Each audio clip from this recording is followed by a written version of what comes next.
meeting's order. For those who care to, please rise for an opening prayer and salute to the flag. Dr. Ward, would you open us in a word of prayer, please, sir? And Father, it's always a privilege to come before you in prayer as we begin our meetings. And as I'm off to pray, I thank you for the folks that serve this community. I thank you for our staff. I thank you for the men and women on this council. And as usual, we need your wisdom in making decisions, and we need courage in standing by good decisions. And then finally, I always believe that you want to bless us. And so I ask for that blessing tonight.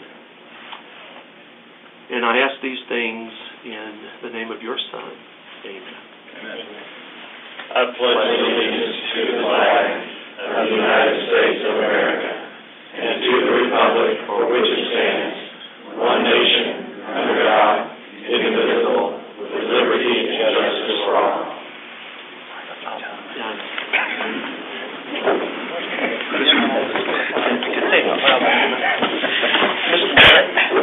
I did want to pray that there wouldn't be any horsing around tonight. From which council member, sir? All of them. Fair enough. It sure is.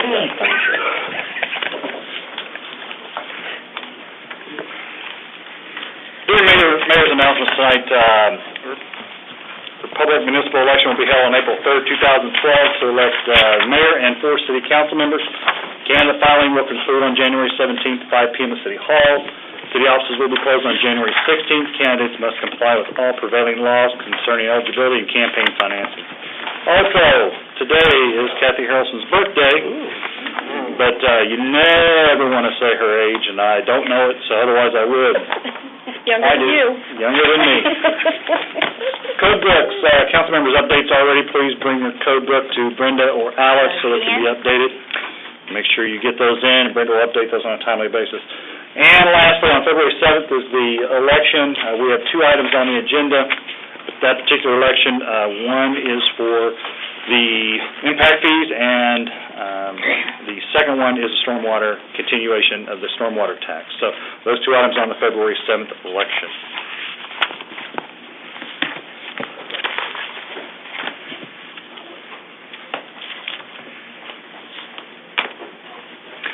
Before we get started tonight, I want to make sure that we have everything in the right order. Public hearing number 1 is actually a rezone. We will cover that as a rezone. Even though it is associated with this property, it is a rezone. We will handle that separately. On all the items from item 2 through 15, those are all pertaining to the same annexation project. What I will do at that particular moment, instead of reading opening one, having everybody speak for or against it, closing it, and going to the next one, I'm going to open all of them, and then we can, that way anybody can speak. We'll have all the speakers at once, and then we will close all of them. That will make it a lot easier on you and a lot easier on me. If there's one specific one that you want to talk about, make sure you point that out in your time when you get to speak to council. So, without further ado, I'd like to open a public hearing concerning an ordinance of the City Council of the City of Republic, Missouri, amending the zoning code and official map by changing the classification of approximately 26 acres owned by the Louise Doolan Trust and Ross Hankins et al., located at the northeast corner of the intersection of East Sawyer Road and North Brookline Avenue from agriculture to general commercial C2. Motion. Second. Nope. That's a hearing. It's just a hearing, public hearing. So, anyone wishing to speak for this particular rezone, please step forward, state your name, sign in, and give us your best 3 minutes.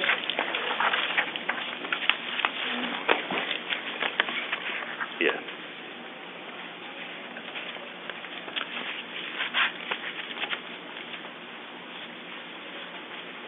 Seeing none on this particular rezone, anyone wishing to speak against this particular rezone, please step forward, state your name, sign in, give us your best 3 minutes.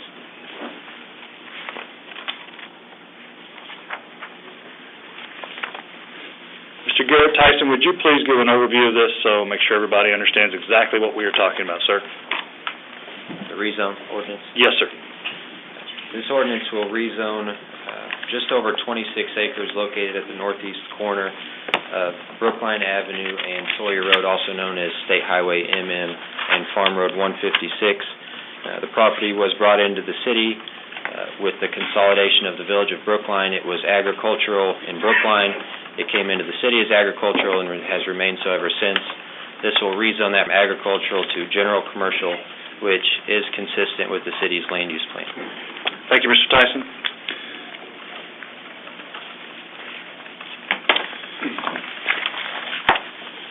Seeing none, public hearing closed on that particular issue. Moving on to the annexation project, these are numbers 2 through 15 on your agenda packet. Before we get too far in, these are annexations, just for clarification, not only for council but for the members of the audience.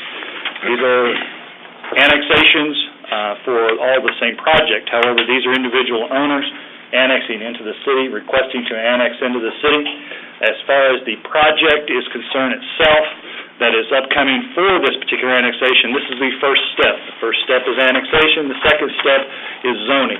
And once the zoning comes before council, that's when the project can really be discussed, because right now they're waiting to move forward with the project for the annexation. If the annexation is passed, then they'll put a plan together, and the discussion can take place probably more formally and more in-depth regarding the actual project itself. But at this point, we are discussing annexations. Again, I'm going to read every one of them. I'm going to open it and then read all of them. And then when I'm finished, I will ask for those to speak against it and then those to speak for it. And then please, I'll ask for you to come up, sign your name, and we'll go from there. Okay? Without further ado, I'd like to open the public hearing concerning an ordinance on City Council, City of Republic, Missouri, annexing approximately 40 acres by Ross Hankins et al., located on East Sawyer Road in Greene County, Missouri. Also like to open a public hearing concerning an ordinance of the City Council of the City of Republic, Missouri, annexing approximately 80 acres owned by Jim J. Mills Trust, located at 2673 East Sawyer Road in Greene County, Missouri.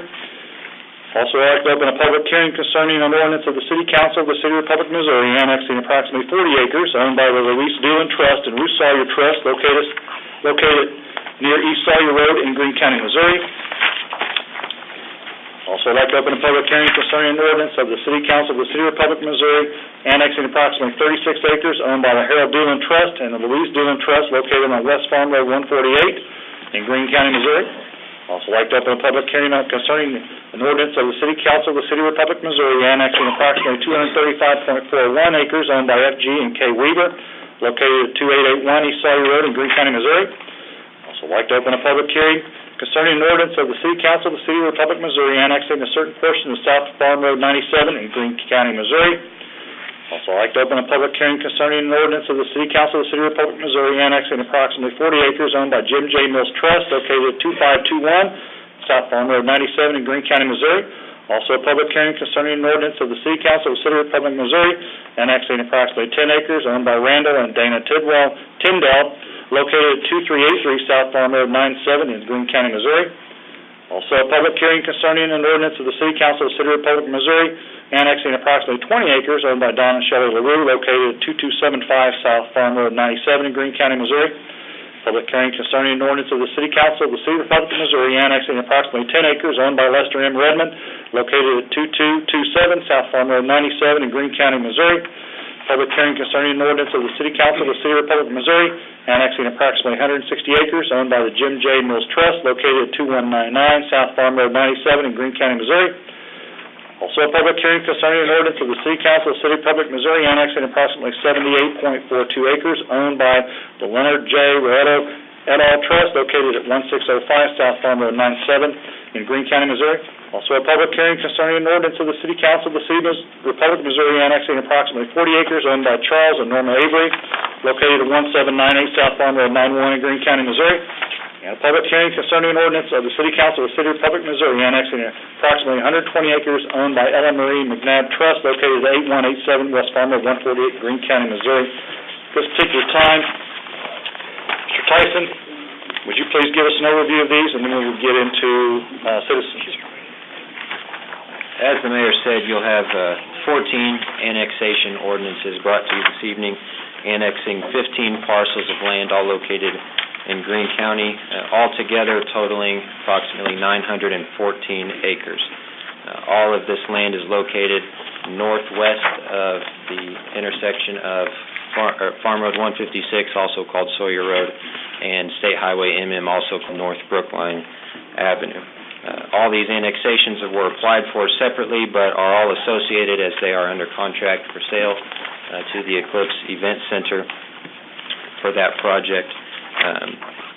Likewise, these are also, all of these annexations will also be subject to an annexation agreement that will be brought to council later on this agenda.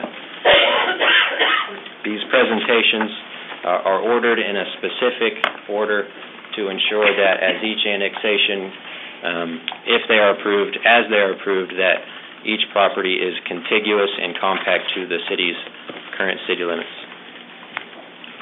Thank you, Mr. Tyson. At this particular time also, council, I would like to remind everybody that our time for questions and our time for answers will come up under the first read, which is later in this particular agenda. So right now, I would like to open it up to any citizen wishing to speak against any particular one of these. Please step forward, state your name, sign in, tell us where you live, and give us your best 3 minutes.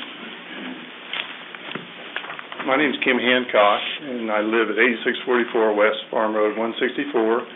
One of the things, Mayor, you didn't mention was if you were neutral for this situation. So I'm going to sit down, and I'd like the opportunity to hear who is against and who is for, and then I'd like to speak.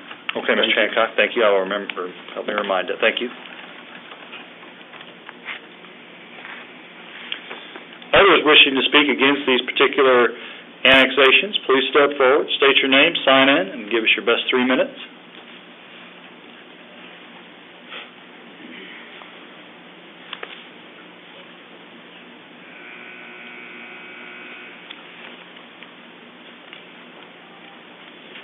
Anyone at all?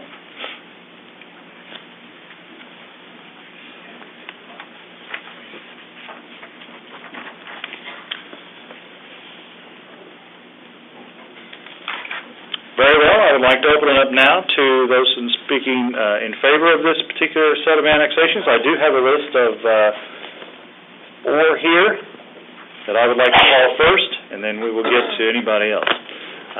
Billy Ray Richards, is that right?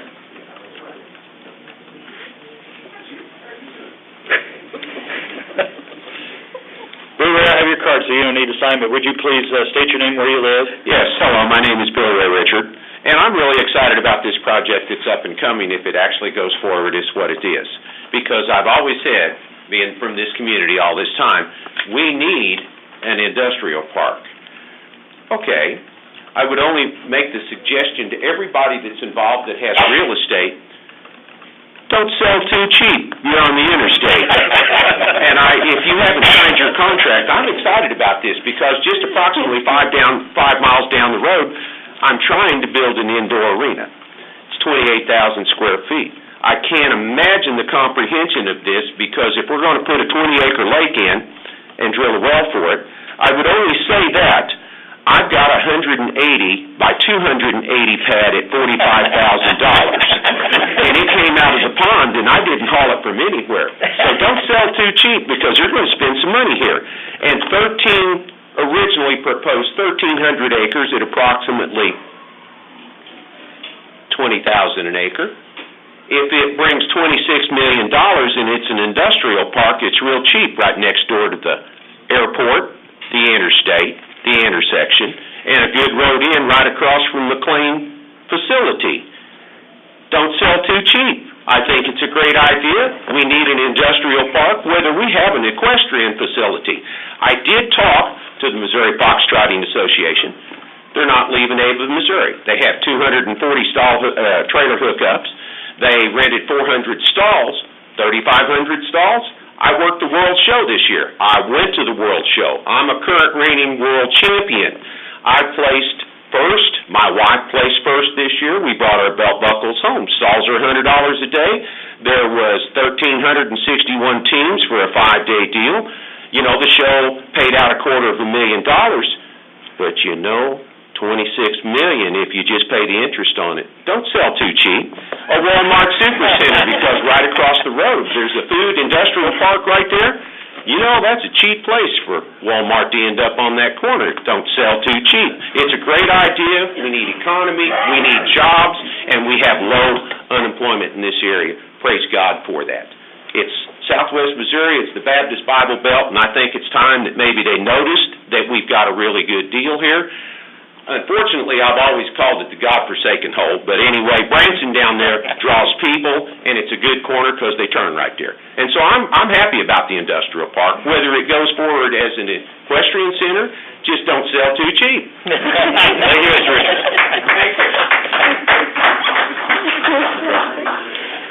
Let's see, next card I have here is from, I think it's Mike Arnold, is that right?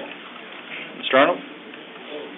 That was just a provisional. I wasn't sure, what was going to happen in the order, so I didn't know if I want to speak or not. I just say that my property is as close to this basically as you could get that they didn't buy. And as Bill said, I'm excited about it also.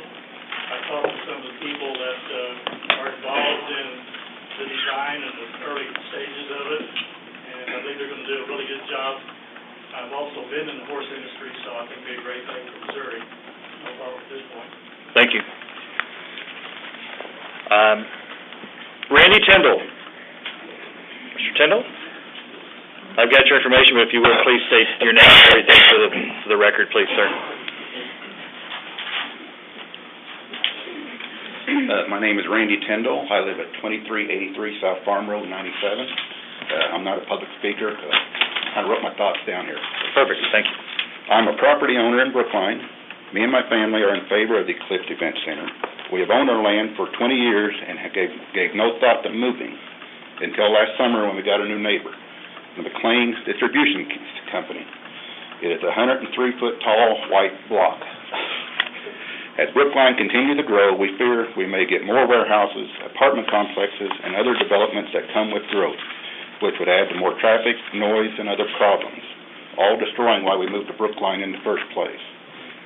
We would prefer to see the more natural-looking landscape that the Eclipse Event Center is designing to leave for our neighbors that we're going to leave behind. As the City of Republic, I'm sure, would welcome the revenue of the jobs the project could generate, our community and school district would benefit greatly from the additional funds brought in by this development. And I thank you for your time. Thank you, Mr. Tyndall.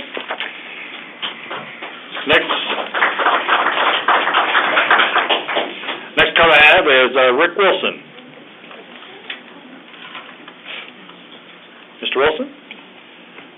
Rick Wilson, there.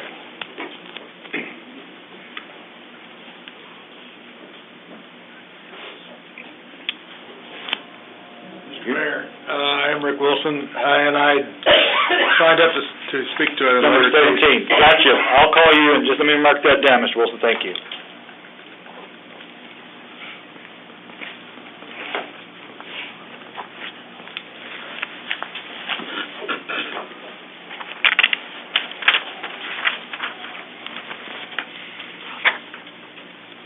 And Susan Hodge?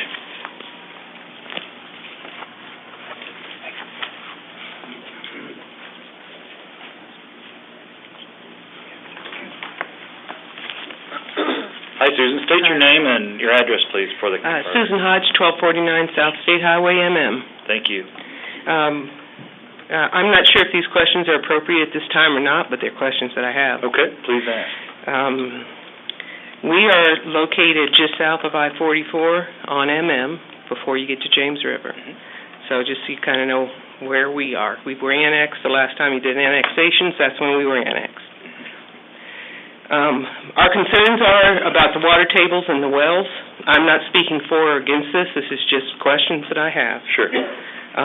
So we want to know how deep the project intends to drill and whether or not the water table is going to be affected by that. If we're not as deep as they are, how much is that going to impact on our wells? Okay. Currently, our property doesn't receive any water or sewer from Republic, and it's not projected to receive any. And will this project, or the annexation for this project, impact the projected time for which we might be getting sewer and water? Okay. The next issue has to do with traffic flow on MM in that stretch between James River and I-44.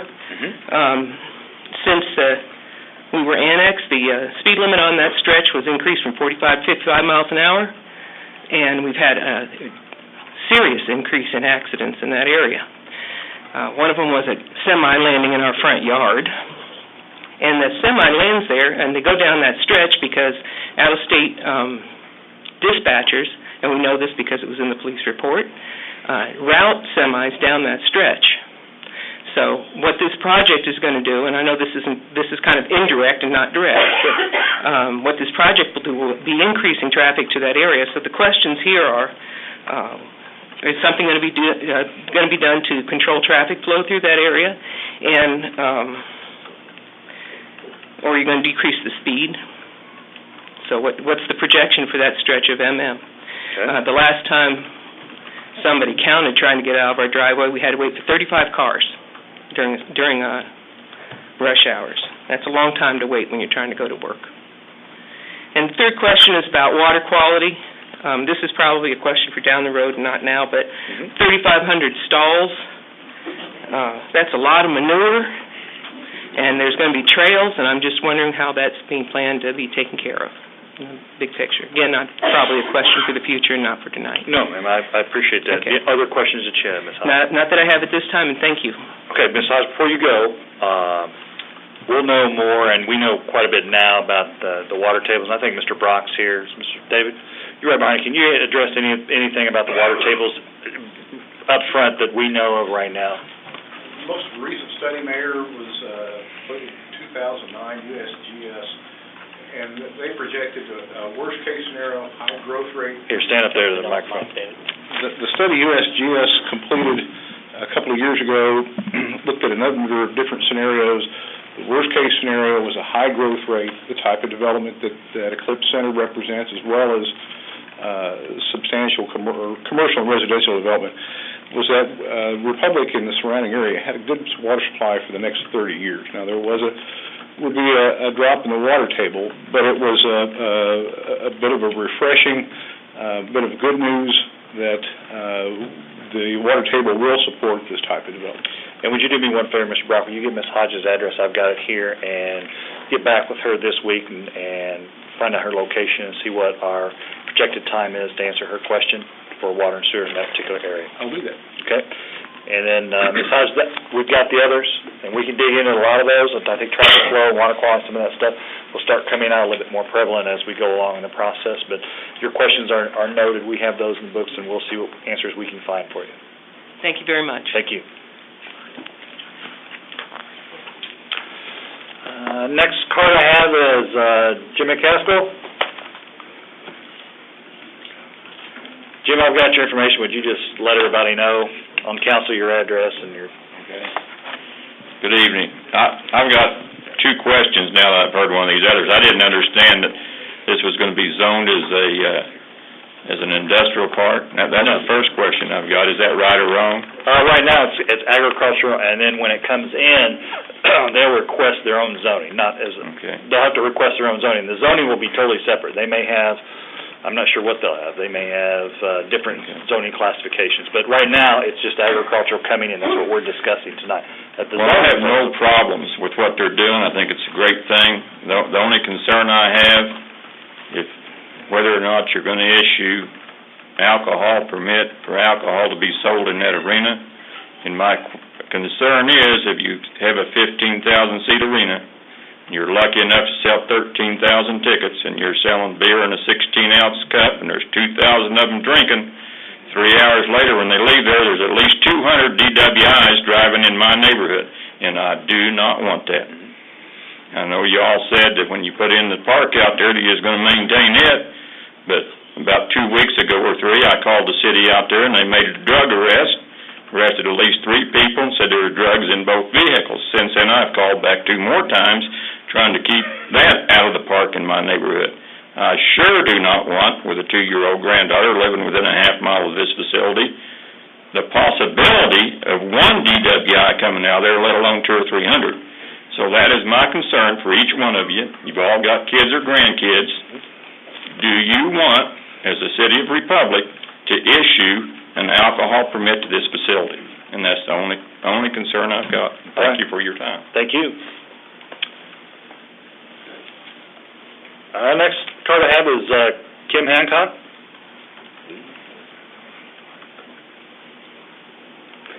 Oh, wait a minute. You were the one you were equal, okay. Would you want to speak now, or you want to wait? No, wait. Okay, fair enough. Those are the only cards I have. Anyone else wishing to speak for this particular set of annexation properties, please step forward, state your name, sign in, and give us your best 3 minutes.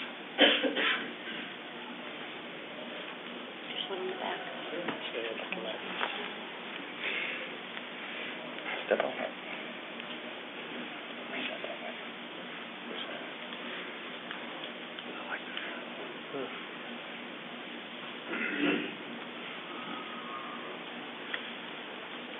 My name's Dan Knight.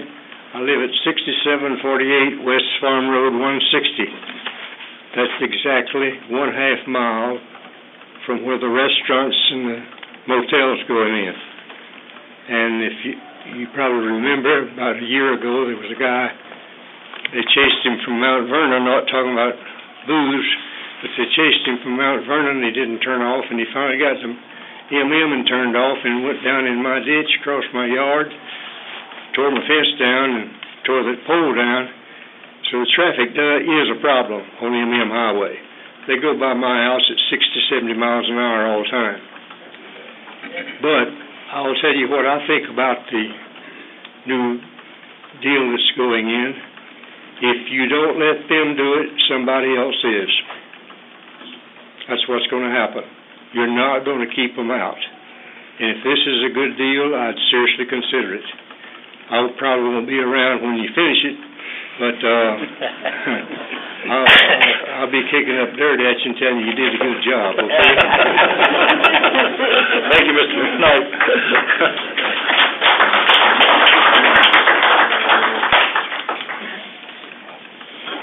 Others would like to speak for this particular set of annexations. Please step forward, state your name, sign in, and give us your best 3 minutes.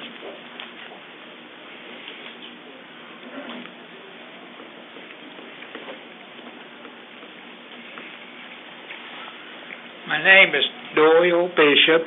I live at 7654 West Farm Road 156. If this goes through, I will live approximately 60 feet from their property. I live close to the McLean building. My well is 500 feet deep. Several people are using off of one well, and McLean put down some wells to heat and cool their building, 1,500 feet. And what McLean does over there has not affected my water at all. We was concerned with the lights over there. The lights are so that they do not affect me at all. I live approximately a half a mile from McLean's or less. The noise level has not affected us. In other words, it's just a big white monster sitting over there, and it's not bothering a soul as far as I'm concerned. Now, the park, yes, it's a starting of a park, and they're working on it as much as they can, and my grandkids go down there and enjoy the park. You're going to have some people in any park that is undesirable, I think. And I think that's in any park, regardless out there or wherever. And I'm all for this progress. I think anything of this type is good for the whole community. And I'm just for it, and even though I'm less than 100 feet from it. And I hope it goes through, and I hope the park continues to get better. And I've done some other things around Republic here. There's a park here on Main Street that we put between two buildings, and I offered to help out there at this park, do some work with my machinery if they desire. And if they do decide they need my machinery, it's at free of charge to the public and the park. And I thank you for my time, and I hope this goes forward. Thank you, Mr. Bishop, appreciate that.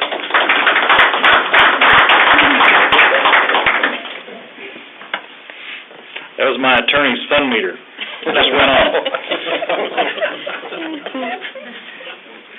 Anyone else wishing to speak for this particular set of annexations, please step forward, state your name, sign in, give us your best 3 minutes.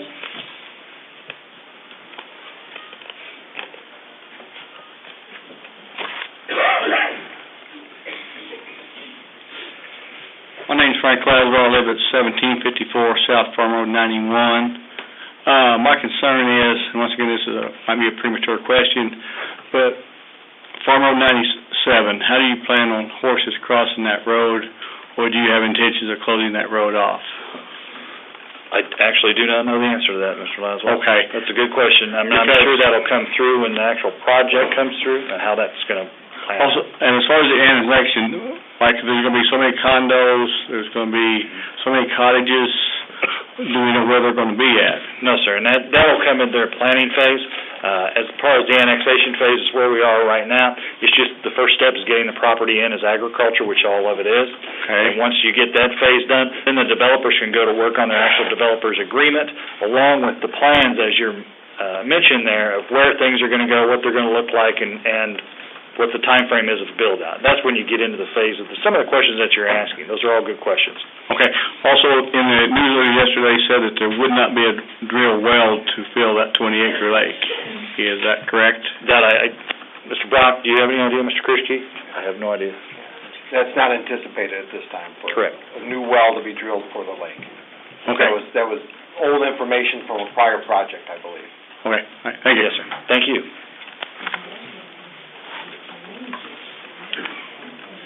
Others wishing to speak for this particular set of annexations, please step forward, state your name, sign in, and give us your best 3 minutes.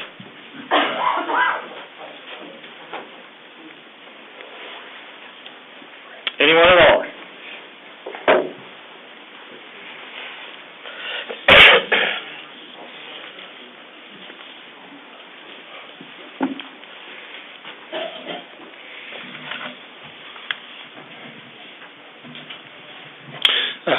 My name is Ken Sawyer. I live at 5508 West Farm Road 156. And, of course, I have been able to look at some of what's going on this, and I am pleased to see that. I think this is going to be good for our community. There's property there that we knew was going to be done something with sooner or later, and it could have been some heavy manufacturing, or there's a lot of things that could have went in. And I really see this as being a good situation for the area that they've got there. There's going to be a lot of pasture land. There's going to be a lot of different things that are put in there. So I'm in favor. I realize this is, we're looking at annexation of the property, and the property's going to have to be done with something sooner or later. And today we're dealing with whether it's to come in the city of Republic. And so I'm just voicing my voice that I think that's a good thing. Bring it in, and then if this continues on, then it'll continue on as they have planned. So that's my thoughts. Thank you. Thank you, Mr. Sawyer.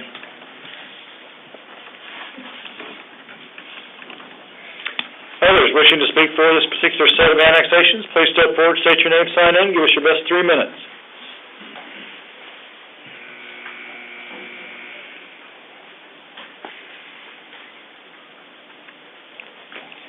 Anyone else?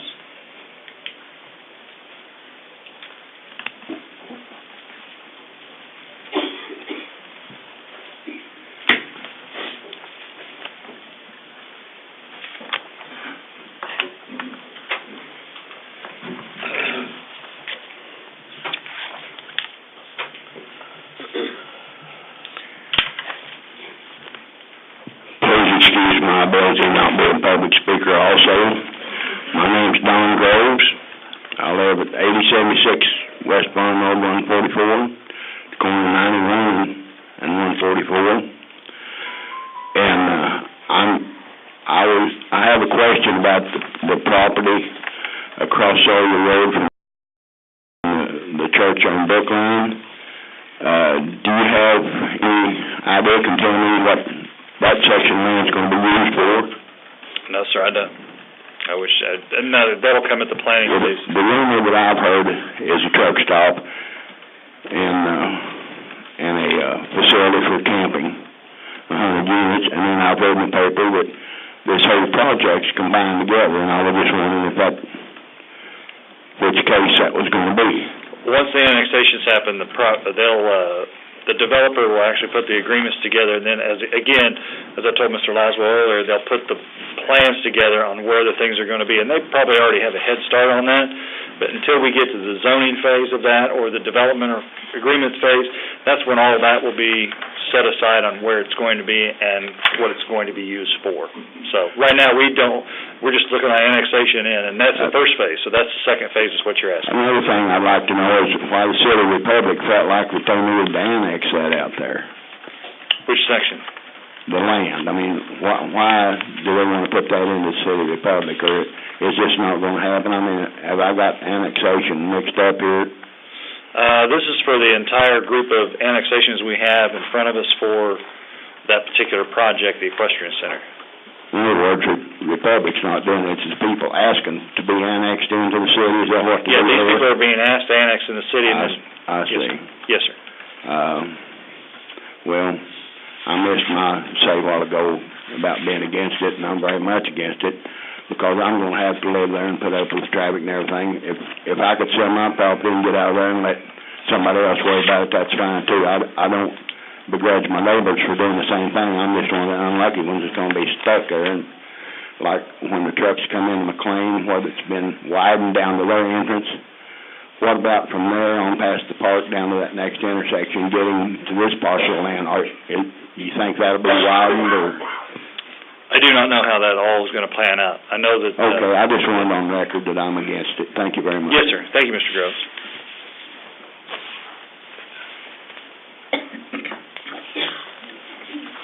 Others wishing to speak for this first set of annexation, please step forward, state your name, sign in, give us your best 3 minutes.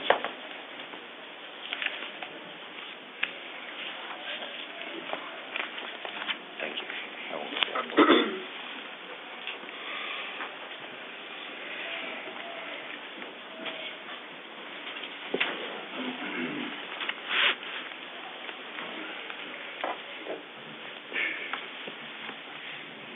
My name is John Hale. I live at 1557 South Farm Road 91. Are you going to do anything to the roads to widen them for the vehicles that come through there? I live on the back side of it. I don't think the roads can take the trailers and stuff. It's going to go through there. No, and that'll have to be part of the project as we move forward, when we get the actual plans in. Once we get the property in as annexed right now, if the council so chooses to annex all these particular properties, then the development moves forward, and then they put the plans together. Once they put the plans together, then they'll have to come out there and try to widen the roads, and they can't be widened no more? Are you going to take our property? They'll have to decide alongside the road. They'll have to decide what's going to happen out there. I don't know really how they're going to plan that out in Greene County. Are they going to guarantee us that we're not going to lose our wells? As far as the wells are concerned, I think as far as the wells, if they drill a well, DNR have to be involved with that, not necessarily. When I was younger, growing up, my granddad had a well, good well. Mm-hmm. The people went across the field over there about half a quarter from us and drilled a new well, and they took his water. Mm-hmm. So he had to tap onto it back years ago and go deeper on his. Well, as far as the wells, I think all that'll be worked out in the developer's agreement once we get that in front of us. But right now, do we have any right to vote on that when it comes up too, or is this just... The council will have the right to vote on exactly what the zoning classifications will be and how that fits the zoning classifications. And you will be able to contact any one of the members plus myself when that comes up. And they'll all be at least, we'll have that to the public as soon as we get it. It's wonderful, 'cause I got a place rented on the other side of the highway, and they turned around and wanted to come through there, the county did, to put a fence through there. And the woman I had rented from said no, she didn't want the fence put there. You know, didn't want to give them the land to do it. Sure. So they come up with the idea, they said, well, one of these days, we'll come out here and we'll just take it. And then you won't get your fence up. So, I think, Mr. Hammond, more of those questions will be answered once we actually get the plans in On front of us. my road, I live on the little curve right there. Right. And there's poles up there that semis, well, they've already wiped out the poles 2 or 3 times through there. Right. Okay. Well, Over on the other road, they turned around, they got poles, instead of setting the poles out in the field, you got your poles sitting right beside the road, and it ain't gonna take them big, your trucks and horse trailers and everything through there. Our road won't hold it. Yeah, and we'll find more out about that when we get to the planning stage, Mr. Hale. We'll know more about it, so thank you. All right. Thank you. Others wishing to speak for this particular set of annexations, please step forward, state your name, and sign in. Give us your best 3 minutes.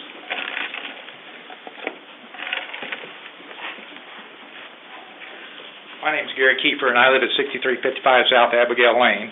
So it's over off Farm Road 194 and ZZ. So I'm not really close to the project, but I do raise foxtrotters. So I'm excited about it because there's no place in the Springfield area for us to put on shows. We have 2 big shows in Ava, but we also have 3 or 4 at the fairgrounds up here. So I'm excited about it. I'm excited about raising all of our property values in the area. You know, you see Nixa and Ozark growing, and we don't see it in Republic. You know, we have one good restaurant in town to go to. So I'm enthusiastic about the growth we'll see in Republic. So there's my 2 bits. You're right at all. I mean, they're all good. Well, I understand that. You know, we have a lot of competition in Springfield, so my family takes me to Springfield. I better drive 5 minutes instead of 30 minutes. So. Thank you, Mr. Kiefer.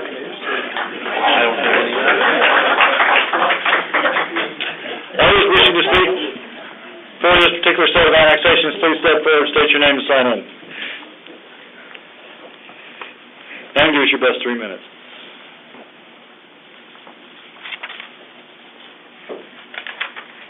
Anyone else?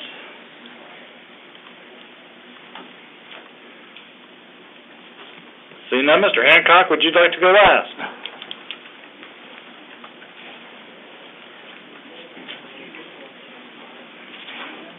I always went last after my brother. By the way, Mr. Knight's going to be around for a long time. Yes, he is. I'm still neutral. I heard a lot of things that, pros and some cons. What about the water table, the liquor? Somebody said something about drugs. I want to read an article that I don't know that everybody has heard or read, and just part of it in the Springfield Business Journal, which kind of raises some issues for me. Republic recruits $350 million equine center. The 1,200-acre mixed-use development plan has hurdles. Now it's up to the Republic City Council to annex 1,000 acres to move the $350 million project forward. However, sources with knowledge of the development, certainly not me, but sources with knowledge of the development proposal are casting doubts on the validity of the plans that include a 15,000-seat arena, 300-room hotel, an indoor water park, and a criminal charge has surfaced for one of the developers representing an anonymous investor group. Langer, who's worked on projects such as the city-owned West World in Scottsdale, Arizona, and the Los Angeles Equestrian Center and its 55 miles of trails, was taken aback by the size and the scope of the Republic project. It's quite large. This would make me want to ask, who's paying and how is it going to support itself? Nago went on to say that to this point the developers have not asked for a dime from the city, which is wonderful. Now, has the city offered anything to this development in the way of money, incentives, anything like that? In other words, well, I guess you can answer that question. Well, Ms. Nago can answer that. We're a little slightly off subject, but Ms. Nago, you can answer that question on that if you want to.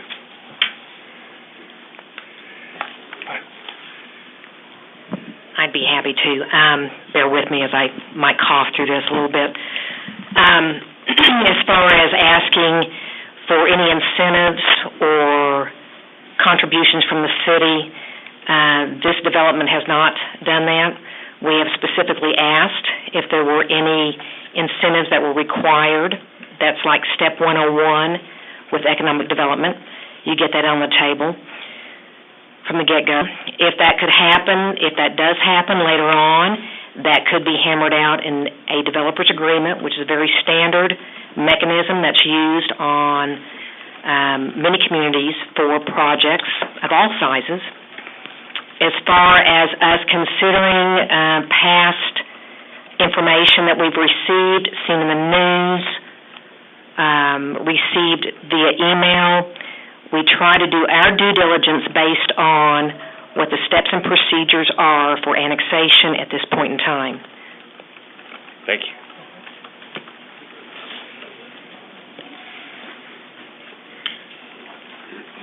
The Republic has a gift. That corner out there is worth a lot of money, and there's not very many around like that left in this area. And the land supply is unique. So I just wanted to be, my concern is this going to cost the taxpayers anything? Does annexation cost the taxpayers money? Okay, so there's no cost, there's no incident, no fees whatsoever to the citizens of the Republic. No, sir. That's great, that's great.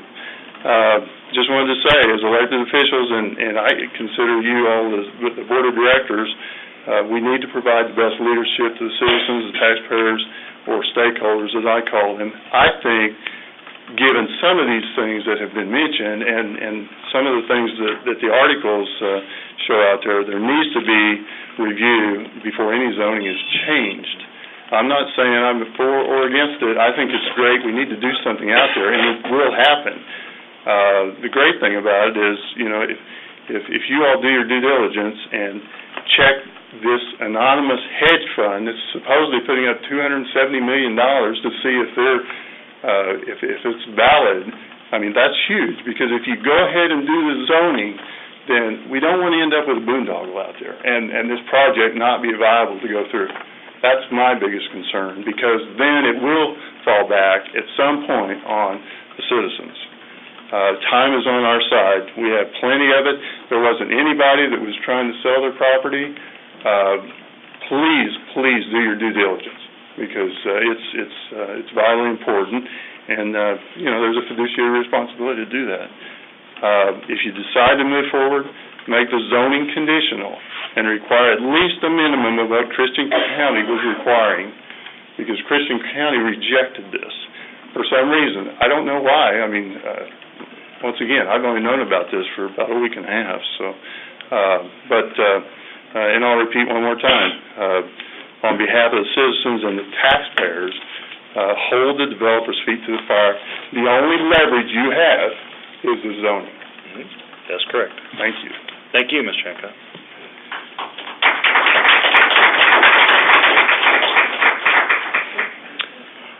I'm going to ask one more time, anyone wishing to speak for this particular set of annexations, please step forward, state your name, sign in, give us your best 3 minutes.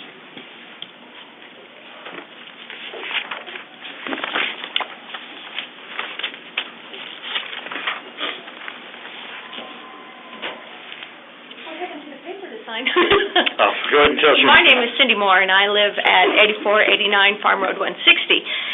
My well is only 100 foot deep, so you think I'm really concerned about this and my water table issues. We have a creek, which is the only thing that we supply our cows with for water. Every year it goes dry right now. We're having big issues with that. So we'll probably end up, if it keeps continuing, we'll have to end up probably drilling another well for the cattle. So that's a big issue for me. But does anybody know why Christian County turned this down and doesn't want it? I'm not sure. Yes, sir, go ahead. You know. Yeah, my name is Michael Wardell. I'm actually part of the development team. Christian County didn't turn us down. We rejected them. We pulled out of negotiations because we were not happy with the way the project was moving along. So just wanted to clarify that to you for anybody else. Okay. Well, I realize this was supposed to be for people who were for it. Yes, ma'am. I'm sorry I didn't get up when I should have. I am against it. I like to say I live less than a mile as crow flies. Traffic is going to be horrendous, even down our road. I mean, I know people think it won't, but it will, because we are, have a way to Republic and to N Highway, and it's just going to be horrible. It's already horrible. I have to go down MM to go to work to get to James River or the other way to Sunshine, and it's horrible now. Those big trucks on the road blow you over. If they are putting in another convenience store, why?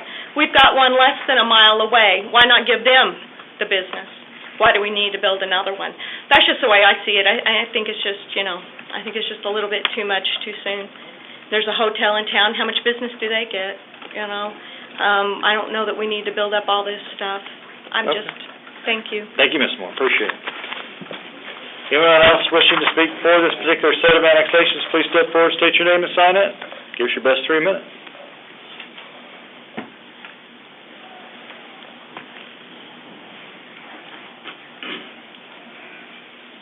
Going once? Going twice?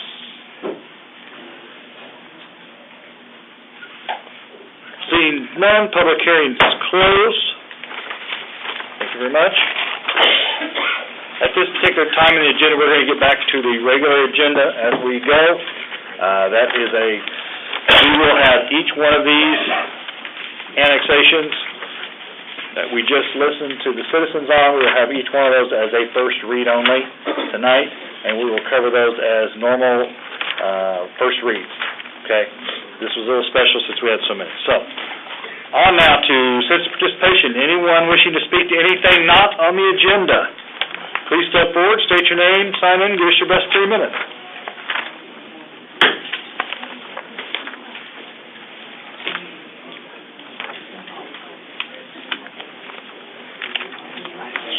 I got you, Dan.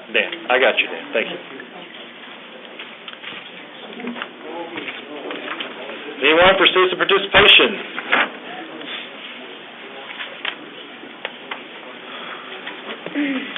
Yes, Can I ask clarification of the process?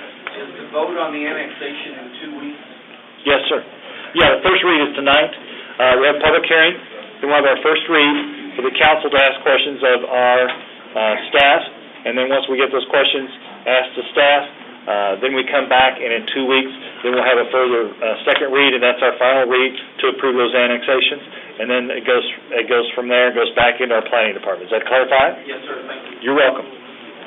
You're welcome. Any citizen wishing to speak to anything not on the agenda, please step forward, state your name, sign in, give us your best 3 minutes. You're saying it's not on the agenda here tonight? Yes, sir. Yes, sir. I'd like to bring up the park issue again. Okay, bring it up, Jim. I've got you down once. You want to bring it up again? I asked one of the council members the other day why they couldn't put a cable fence across the front of that property out there and a gated to drive. The response I got back was the city couldn't afford to do that. My question is, how much does it cost to run one cable, and however many posts you'd have to drive in the ground to hold one cable up to keep cars out of there and put a gate on that? And I know that a lot of people don't think it's a problem. You might ask the Millses, they told me it's been a problem ever since the park was put in, people in there all times of the night. And I know that's not here in town, it's out there in our community, but I don't want the drugs out there. Oh, it's in town, Jim, trust me, it's in town. And to be honest, I don't want the drugs out there. When you've got that clientele out there, then they're going to be breaking into our homes, because people that are on drugs don't have a job, so the only way they support themselves is to break into my house, steal something, and sell to go buy more drugs. And I just think something needs to be done of it. I don't know how many people go by there at 5:30 in the morning and notice the crowd in there, or 10:30 at night like I do and notice the crowd in there, but it's active and has been active ever since the park was put in. Well, let me do this, Jim. Let me find out cable costs and some of the rationale, and I'll check with the police and see what our drive-by schedule is. They've been coming out at night in the past week. I saw them out there the other night. I do a lot of work where I'm gone and get home about 10:30 at night, and I notice a lot of things, and it's just not a good situation. Okay. And I know it's not just in that instance, but I know that if we could get it stopped, it would not only make the park a better facility, but it would make the neighborhood a safer facility. So that's I'll leave you all alone. Thank you, sir. Anyone else wishing to speak to anything not on the agenda, please step forward, state your name, sign in, give us your best 3 minutes. Anything at all?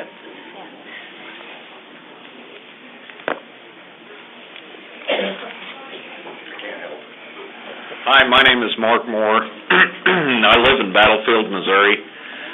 One thing that I want to stress on this, we know your problems with the Christian County. Joni Bass and I, we built a big horse boarding facility in Christian County. The biggest thing I can say to you guys is don't follow any of their stupid regulations because it is designed to keep small businessmen out. It really is. We have gone, our project is 9 months over what we should have been done already. I think this is a good thing for the community because the horse industry, I know a lot of people are worried about the drinking and things, but usually you get a lot of horse people, and that's not a problem. So I just wanted to say that, and I hope you guys good luck. Thank you, Mr. Moore. Anyone else wishing to speak to anything not on the agenda, please step forward, state your name, and sign in. Give us your best 3 minutes.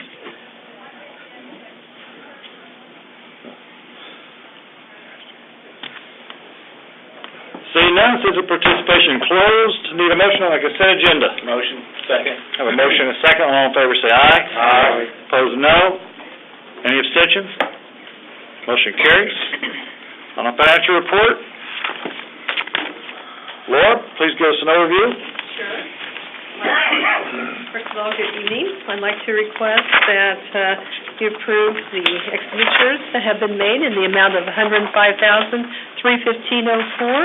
This represents quite a few different funds and different end-of-the-year cleanup expenses. The largest is from the sewer fund, where there was $44,392 that was paid as a developer's cost share for the pumping station at the Woodland, and there was also $10,000 in engineering costs for a couple different projects. I would also like to let you know that with the new year, we would like to change the process and change to a weekly vendor pay instead of doing a twice a month vendor pay. We feel like the vendors will be happier and we will get to take advantage of more discounts that are offered or not lose out on discounts and pay finance charges instead. So more details will be coming, and we will discuss this further. So I just did want to bring the council's attention to how we would like to change the process. So. Questions, comments for Laura? Questions, comments, discussion? Shane, go ahead. So if you move to a weekly, then I assume that we would be pre-approving? You'd be what? I'm sorry. Pre-approving? Probably we're trying to figure out what some kind of report that we can give to you to let you know what the expenditures have been made. So okay. We're still looking at those. Okay. Other questions on the finance report? Anything at all? Need a motion to approve financial report? Motion. Second. Have a motion and a second. All in favor say aye. Aye. Opposed, no. Any abstentions? Motion carried. Thank you, Laura. Appreciate it. Let's see. Reports from staff, nothing? Nope. Nothing report from staff. King, where are you? Lewis, Commissioner, what did you do to Head Lewis? We went from 24 items down to 9. That's absolutely amazing. I wonder how that works, King. I have nothing to do with that, yeah, sure. January 16th Schools Out program, Martin Luther King Day, the schools are out. If you want to bring in your kids, we'll definitely watch them for the day. Also on January 16th, city offices will be closed in observance of Martin Luther King Day. January 17th, Arthritis Foundation Exercise Program begins. This is a free program. January 21st, Parents Night Out. Pre-registration is required. January 25th, Winter Adult Basketball begins. January 27th is the last day to register for the Father-Daughter Valentine Dance. January 30th, winter volleyball season begins. January 31st, registration begins for spring adult volleyball. February 3rd is Father Daughter Valentine Dance. So a couple of quick notes for here. First of all, Father Daughter Valentine Dance is one of our biggest events we have. It's an amazing event. We probably have, last year we had 250 dads with about 300 daughters. It's an absolutely amazing event. So if you want to sign up for that, make sure you do it early. And at your request, we have adult dance classes coming. Yep, the press release will be out there on that soon, so we expect to see you there. I will be there with bells on. Daniel? That's not a visual I need. This is for the listening audience. Thank you, King. He will literally wear bells. I know, that's what scares me. Board Commissions Committee reports Board of Adjustments February 2nd. Capital Improvements January 17th. City Council January 23rd, February 13th. Planning and Zoning January 7th. At this particular time, I'd like to take a 5-minute recess till 10 after, and then take 5 minutes, let everybody clear out if they want to, and we'll come back in and concentrate on the remaining items on the agenda. So, take a 5-minute recess. Do we have free popcorn? Free zip, Alabama. I'm kind of pulling for Alabama for 5 minutes. Good. All right. Where do we stop? Old business. Fair enough.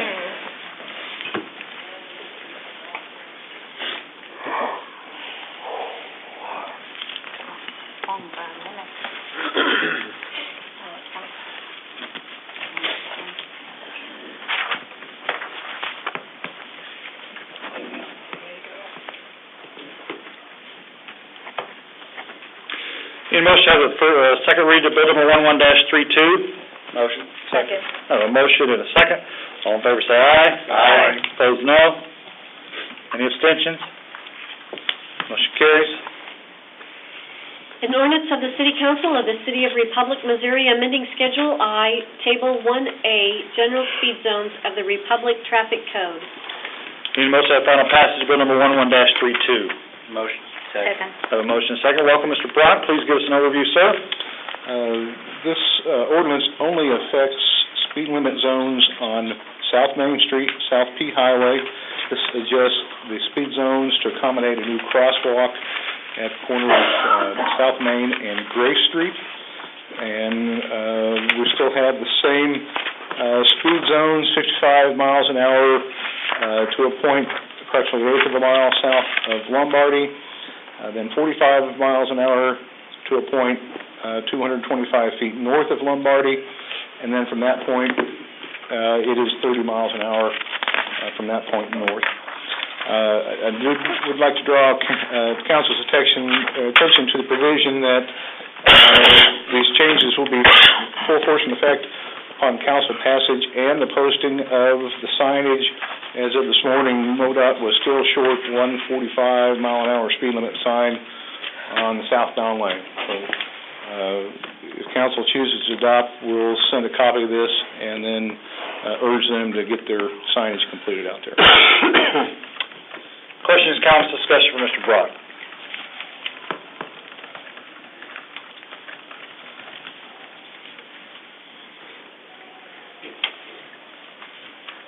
Anything at all?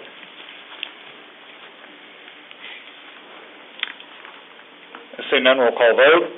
Councilmember Harrelson? Aye. Councilmember Poole? Aye. Councilmember Ward? Aye. Councilmember Horner? Aye. Councilmember Bertier? Aye. Councilmember Gruen? Aye. Councilmember Wilson? Aye. Councilmember Klinkenberg? Aye. Motion carries 8-0. Thank you. On to new business. Need a motion to have the first reading of bill number 12-01. Motion. Second. A motion and a second. All in favor say aye. Aye. Opposed, no. Any abstentions? Motion carries. An ordinance of the City Council of the City of Republic, Missouri, authorizing and directing the city administrator to execute an agreement with the Missouri Highways and Transportation Commission for installation and maintenance of a year-speed radar sign on State Highway 174. Thank you, Brenda. This is a first read. Mr. Brock, please give us an overview. If you've traveled on East High Street, you've probably noticed the radar sign we've got mounted currently over in the vicinity of J.R. Martin Park. This is actually a program that the school district and the police department put together The proposal is to place this at all of the school zones across the city, and that would include in front of Lion School. It's Highway 174. In order for the city to put up a post and this mechanism, the state requires a formal agreement to do that, and this ordinance authorizes the execution of that agreement. And as I mentioned before, this is just be one location out of several for the display of the radar unit. It seems like a very good program. We're interested in researching the cost of that. We'd like to start having one unit that rotates out through a number of locations. We'd like to see if we couldn't budget in the future to have a couple of these. I know the police department is also interested in not only the school zones, but other streets throughout the city. Fair enough. Questions, comments, discussion for Mr. Brock? Mr. Grooms? You said researching the cost, so we don't know what the cost is right now. Well, this unit is already on hand. It belongs to the school district. They own it. Their job to maintain it. And they are simply working with the police department and now the Public Works involved with getting the post in. Whatever it takes to put in the post. Yes.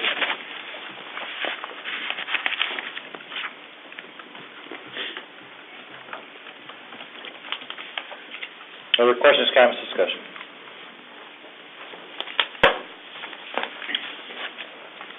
Seeing none. Again, this is a first read. If there are questions, comments, discussion that need to be brought up, please contact Mr. Brock or Mr. Krischke.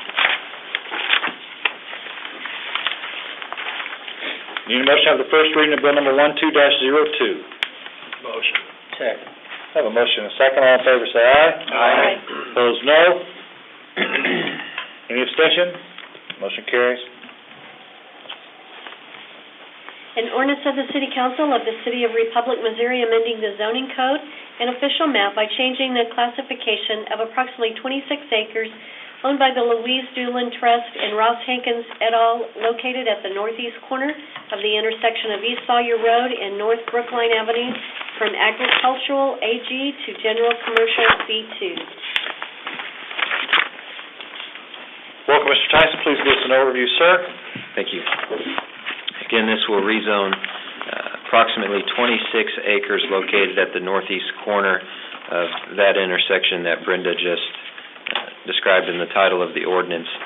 As you can see there is a small piece of land in the northeast corner of the area we're talking about that is not included within this rezone. It's about 2.5 acres there, owned by Mrs. Baldwin.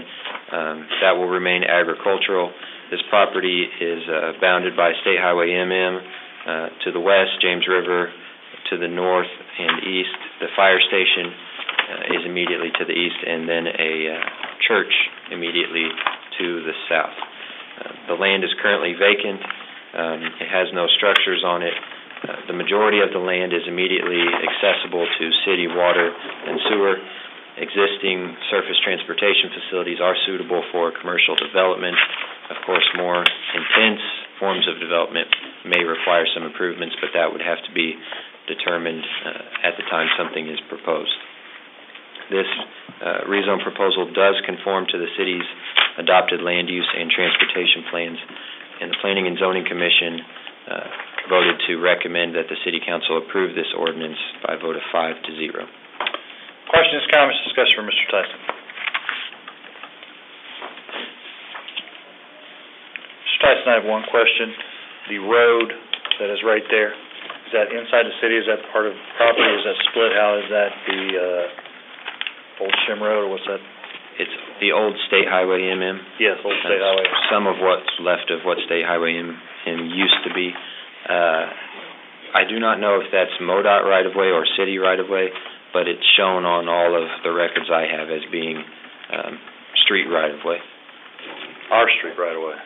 It may be MoDOT's. Okay, we need to clarify that, make sure that since it sits in between those two. Do you know, by chance? Still MoDOT? Okay, thank you. Other questions, comments, discussion for Mr. Brock?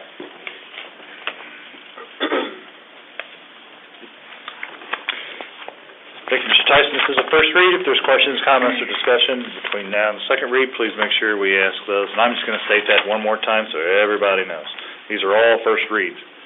So if you have questions or comments after any of them, if you don't get an answer here tonight, make sure you ask those as before the next meeting. Or ask at the next meeting. Just make sure we have an answer. Next item on the agenda, need a motion to have the first reading of bill number 12-03. Motion. Second. I have a motion and a second. All in favor, say aye. Aye. Opposed, no. Any abstentions? Motion carries.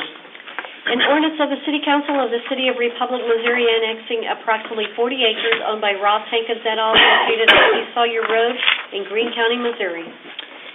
Thank you, Mr. Tyson. Give us the overview, sir. I believe all of you have this map here. It will show each property by bill number. This is Bill 12-03, so it'd be in the southwest corner of the properties that are shaded. This property is approximately 40 acres owned by Ross Hankins et al. It is currently agricultural zoning in the county. It will come into the city as our agricultural zoning district. It currently contains no structures and is currently used for agricultural purposes. Questions, comments, discussion for Mr. Tyson?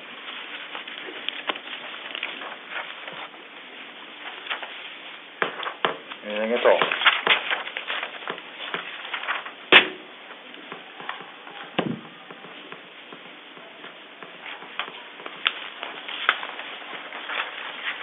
None? Thank you. We'll move on to the next item. Need a motion to have the first reading of bill number 12-04. Motion. Second. Have a motion and a second. All in favor say aye. Aye. Opposed, no. Any abstention? Motion carries. An ordinance of the City Council of the City of Republic, Missouri annexing approximately 80 acres owned by the Jim J. Mills Trust located at 2673 East Sawyer Road in Greene County, Missouri. Mr. Tyson, give us the overview, sir.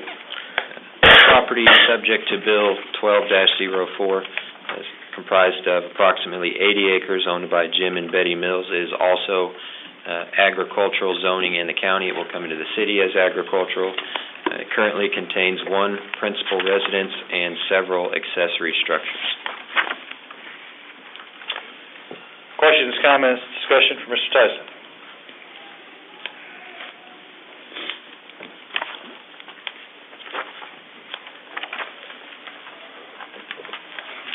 Anything at all?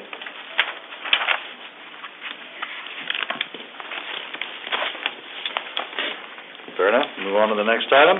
Need a motion to have the first reading of bill number 12-04. Did I just read that one? No, 05 now. 05, yeah. The motion. Second. For 05. 05. I need a motion to have the first reading of bill number 12-05. Motion. Second. I have a motion and a second. Thank you. All in favor say aye. Aye. Opposed, no. Any abstention? Motion carries. It's been a long night. An ordinance of the City Council of the City of Republic, Missouri annexing approximately 40 acres owned by the Louise Doolin Trust and Ruth Sawyer Trust located near East Sawyer Road in Greene County, Missouri. Mr. Tyson, give us the overview, sir. I'll stop repeating Brenda. She says the acreage in the owner's names. All of these properties are agricultural in the county. They will all be agricultural when they come into the city. This property currently contains no structures, is also used for agricultural purposes, and interestingly enough is landlocked, so they stand to benefit from this particular project. Questions, comments, discussion for Mr. Tyson?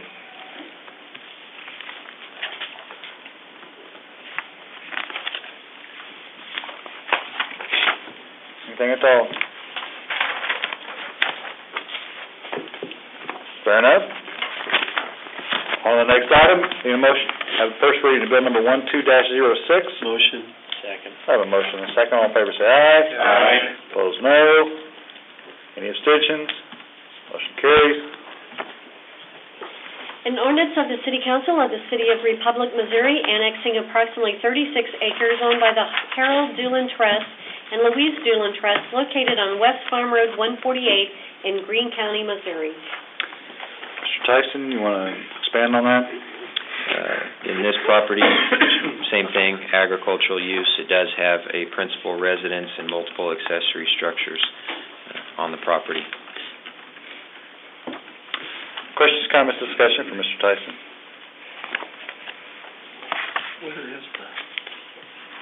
This is the largest tract, 12-07. This is actually 06. Oh, I'm sorry.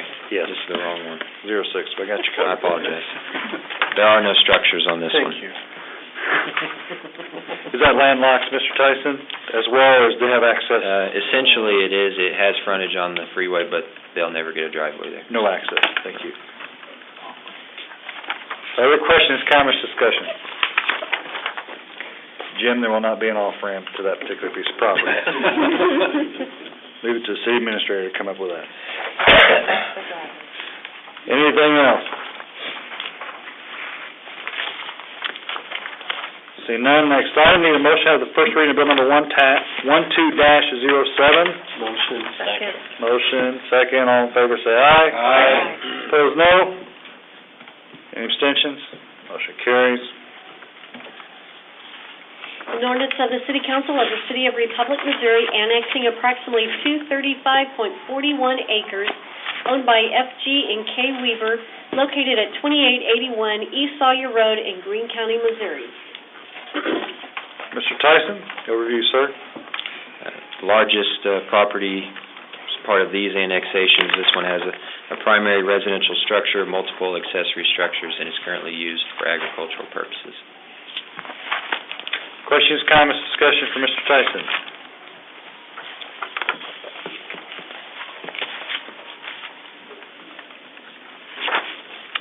Anything at all?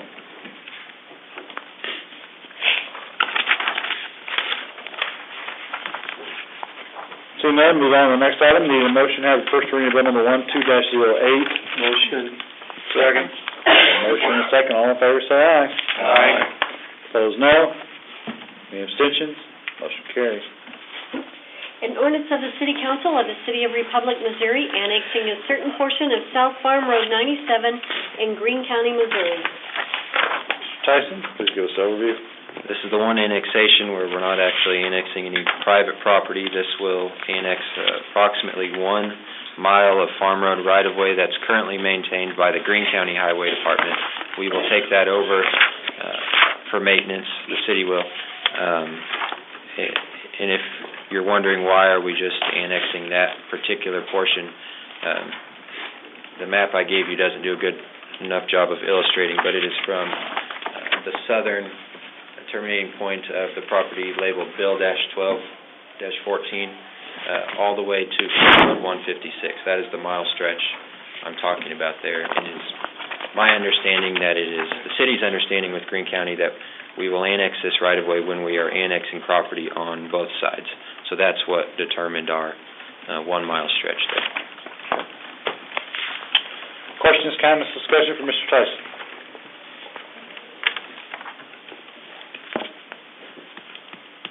I would have thought that's further than a mile. Must say, I've been out through there, it just seems further than a mile to me. I've been wrong before. What kind of shape is the road in? That I can't answer, but I can get an answer for you on that. Mr. Brown can answer that question. Gary, how fast do you drive? It's smooth and it's direct. Notifications for ice storm debris. They tore it up really, really bad after the ice storm. They came back, fixed all the soft spots, overlaid it, and today it's in pretty good shape. Thank you. What do you drive that, a quarter mile at a time, Gary? Is that what you do? Not anymore.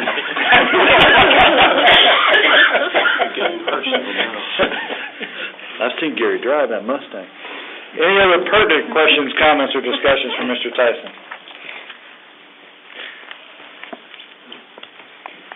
See, now we'll move on to the next item. Motion to have the first reading of bill number 12-09. Motion. Second. Motion second. All in favor say aye. Aye. Opposed, no. Any abstentions? Motion carries. An ordinance of the City Council of the City of Republic, Missouri, annexing approximately 40 acres owned by the Jim J. Mills Trust located at 2521 South Farm Road 97 in Greene County, Missouri. Mr. Tyson, please give us an overview. Very much the same as the rest of the annexations. This one is used for residential purposes as well as agricultural purposes. Questions, comments, discussion for Mr. Tyson?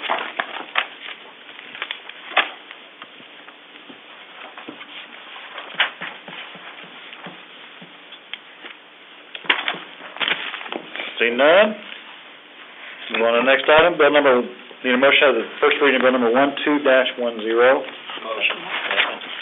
I have a motion and a second. All in favor say aye. Aye. Opposed, no. Any abstentions? Motion carries.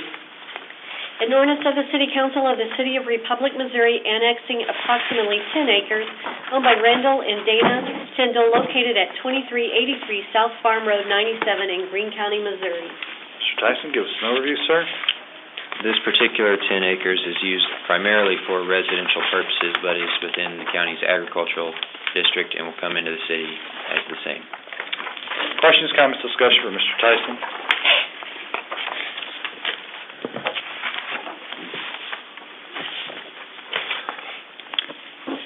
Seeing none, move on to the next item. Need a motion to have the first reading of bill number 12-11.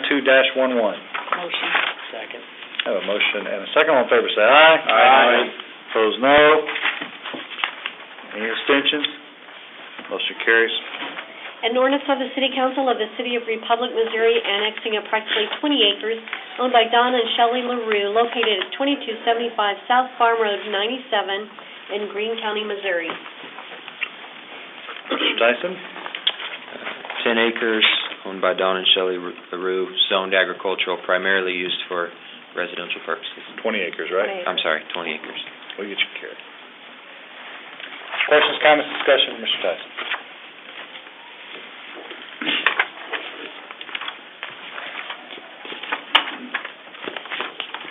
Seeing none, move on to the next item. Need a motion to have the first reading of bill number 12-12. Motion. Second. I have a motion and a second. All in favor say aye. Aye. Opposed, no. Any abstentions? Motion carries. An ordinance of the City Council of the City of Republic, Missouri, annexing approximately 10 acres owned by Lester M. Redmond located at 2227 South Farm Road 97 in Greene County, Missouri. Mr. Tyson? This is the 10-acre piece that I just described to you. You did a good job the first time. Thank you. Questions, comments, discussion for Mr. Tyson? Man of the future. Always looking ahead. Anything at all?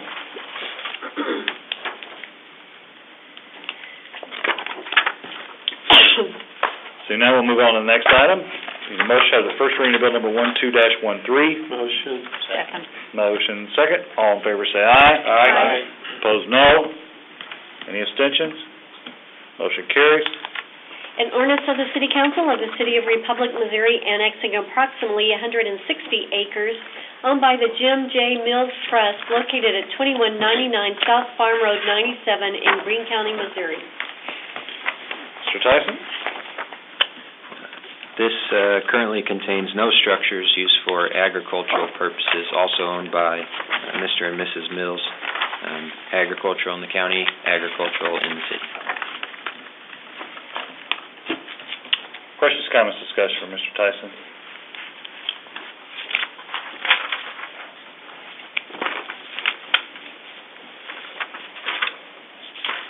Seeing none, move on to the next item. Need a motion to have the first reading of bill number 12-14. Motion. Second. Motion and second. All in favor say aye. Aye. Opposed, no. Any abstentions? Motion carries. An ordinance of the City Council of the City of Republic, Missouri, annexing approximately 78.42 acres owned by the Leonard J. Roetta et al. Trust located at 1605 South Farm Road 97 in Greene County, Missouri. Mr. Tyson? Almost 80 acres here, agricultural use. It does also have a primary residential structure and multiple accessory buildings. Questions, comments, discussion for Mr. Tyson?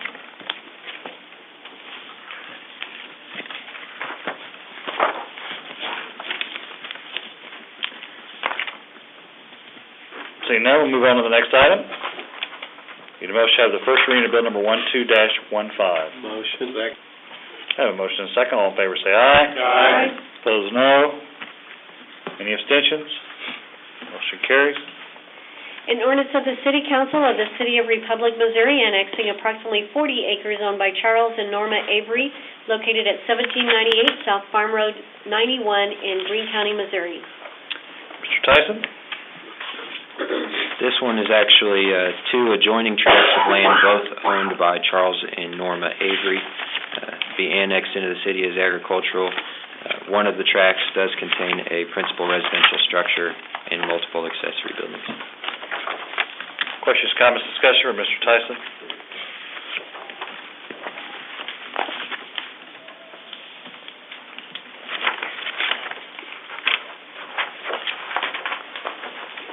Seeing none, move on to the next item.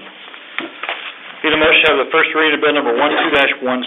Motion. Second. I have a motion and a second. All in favor say aye. Aye. Opposed, no. Any abstentions? Motion carries. An ordinance of the City Council of the City of Republic, Missouri, annexing approximately 120 acres owned by the Ellen Marie McNabb Trust, located at 8187 West Farm Road 148 in Greene County, Missouri. Mr. Tyson? This property is used for agricultural purposes, has multiple structures, none of which are residents, however. Questions, comments, discussion for Mr. Tyson?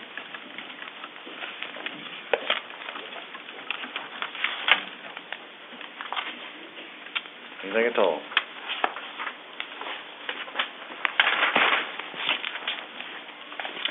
Okay, on to the other items.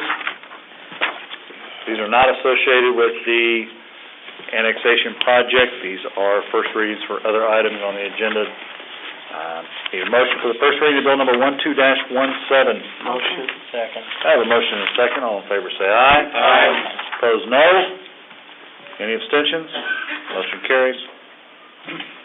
An ordinance of the City Council of the City of Republic, Missouri, approving the replat of Westwood Subdivision Phase 2, lots 16, 17, and 18, located in the City of Republic, Greene County, Missouri. Mr. Tyson, please give us an overview. If you remember, back in October, the City Council approved a preliminary plat for what was called Westwood Phase 3, the most remarkable part of which was a realignment of a Bailey Avenue extension. Because that right-of-way was realigned, it created a pocket of land that's adjacent to what's currently Lot 16 on the plat you see there that would have made for a rather odd configuration. So the owners have had these lots reconfigured, rearranged, and that's what is shown here on this replat. The replat does conform to the city's subdivision and zoning regulations. Mr. Rick Wilson, who is the surveyor on this property, has been sitting here patiently waiting to speak, so I promised him a few seconds. I tried to get Mr. Wilson up earlier, but he obviously didn't want to speak on that issue. But Mr. Wilson, welcome. Thank you for being patient. Thank you, Mr. Mayor, members of the council. My name is Rick Wilson. I'm with Wilson Surveying in Springfield, Missouri. These three lots were reconfigured to adapt to the realignment of Bailey. They were included in the preliminary plat of Phase 3 of Westwood. The lots as presented to you tonight are as they were shown on the preliminary plat, and I believe the plat conforms to all of your regulations. So I'd be happy to answer any questions. Thank you, Mr. Wilson. I'm going to have Mr. Tyson step back up. Thank you. Questions, comments, discussion for Mr. Tyson or Mr. Wilson, since he is here from the surveying company.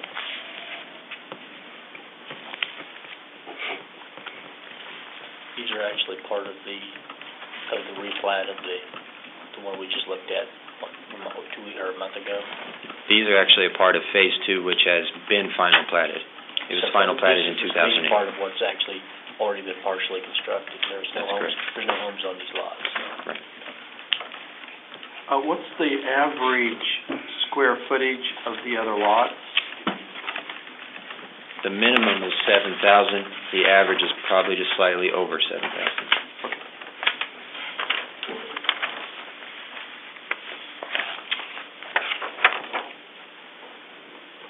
Additional questions, comments, or discussion for Mr. Tyson or Mr. Wilson?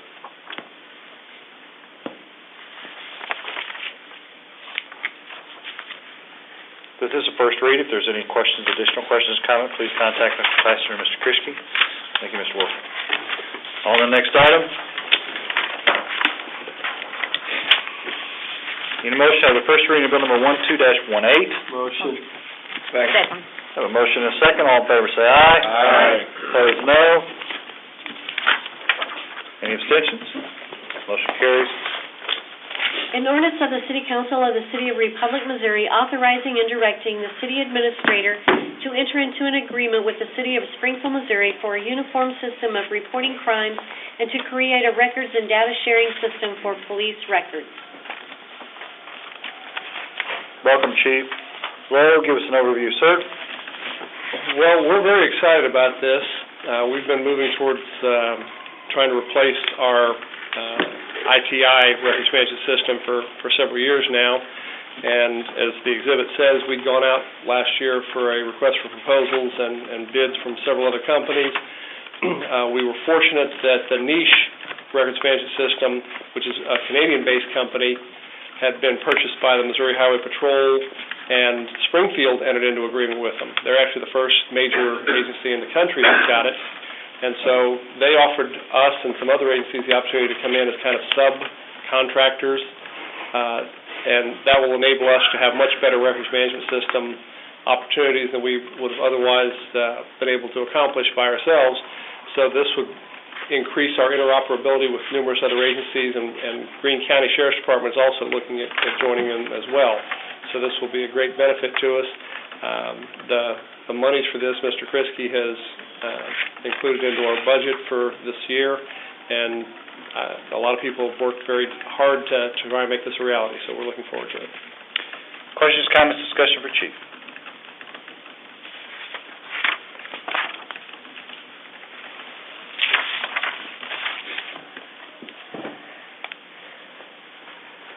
Anything at all?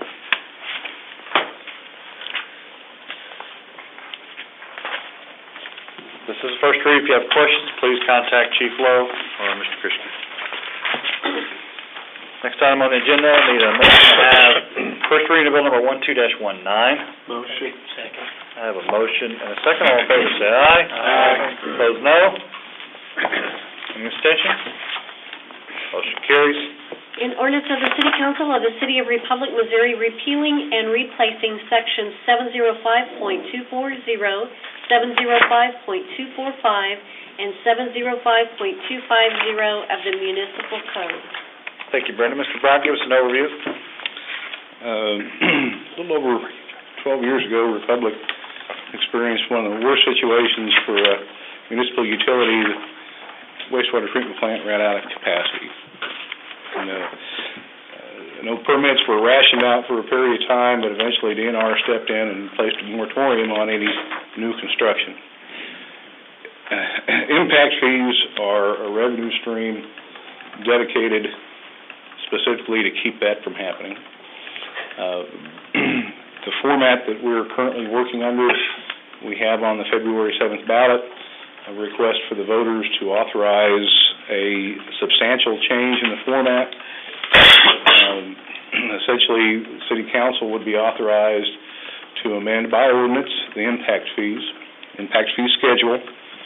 This bill has been prepared in anticipation of that vote to allow the voters to get a sense of, or to know with certainty, how the council would act on that authority that they could potentially get. This is a big change in structure and format. I'll briefly kind of go over the primary goals that we had in mind. One was simplification. Our prior schedule was very difficult for not only engineers, but the small entrepreneur to be able to anticipate what their connection fees or impact fees might be. So simplification moving from a very complex schedule to one that's very simple based on your meter service. Another goal was to provide a little economic development incentive. I'm sure you're familiar with some of the fees that businesses have paid in the past, particularly our sewer impact fees. So certainly a primary goal here is to ensure that Republic stays competitive with the surrounding communities. There's a number of sections here. Due to the length of the meeting, it might be best if council just points out any sections they may have questions about. I do want to draw your attention to two specific areas that staff was unable to reach a very clear consensus on. Inside the bill, you will find a annual escalation clause, 3.5%. The provisions are in there that council could interrupt and either negate any annual increase or set an annual increase of their own setting, but as the bill is prepared, if council does not act, then each year those fees would go up 3.5%. Okay, Mr. Brock, hold on a second. Council, that is on the first white page there. You'll see the commercial development, and you'll see the two areas David's talking about and discussing there. Two areas in particular are the two bullet points right there. I want to make sure everybody's on the same page before he moves on. Bless you. Excuse me. Continue, Mr. Brock. The other section would draw your attention to, we have a need to either formalize or disband a special fee set up for the village center of Brookline. This was something that was established by a former mayor, and we have drafted into the bill a continuation of that, those special fees, but attached an ending date to it. And essentially, the residents in the village center, and there's about 38 of those locations, and I believe, Jim, we put the summary together. We've got about 20%, I believe, that have hooked on to water, and a little less than that on sewer. But you'll note, I guess, is in paragraph H in the bill, that this would formalize that, allow that situation continue until the end of 2013. This is a situation that we do want to see the council weigh in as a body, and I guess my recommendation is that we do put an end date on it at some point. What else do you have on the overview, Mr. Brock, before we get too many specifics here? That would be it, Mayor. Thank you. All right, thank you. Council, just to summarize, if the election passes for a change on our impact fees on February 7th, if the citizens choose to pass that, at that particular time, it reverts back to what you are looking at tonight. In other words, we had to have something in place if it passed. If it passed and we didn't have anything in place, we wouldn't have any impact fees or any authority to do anything. Does that make sense?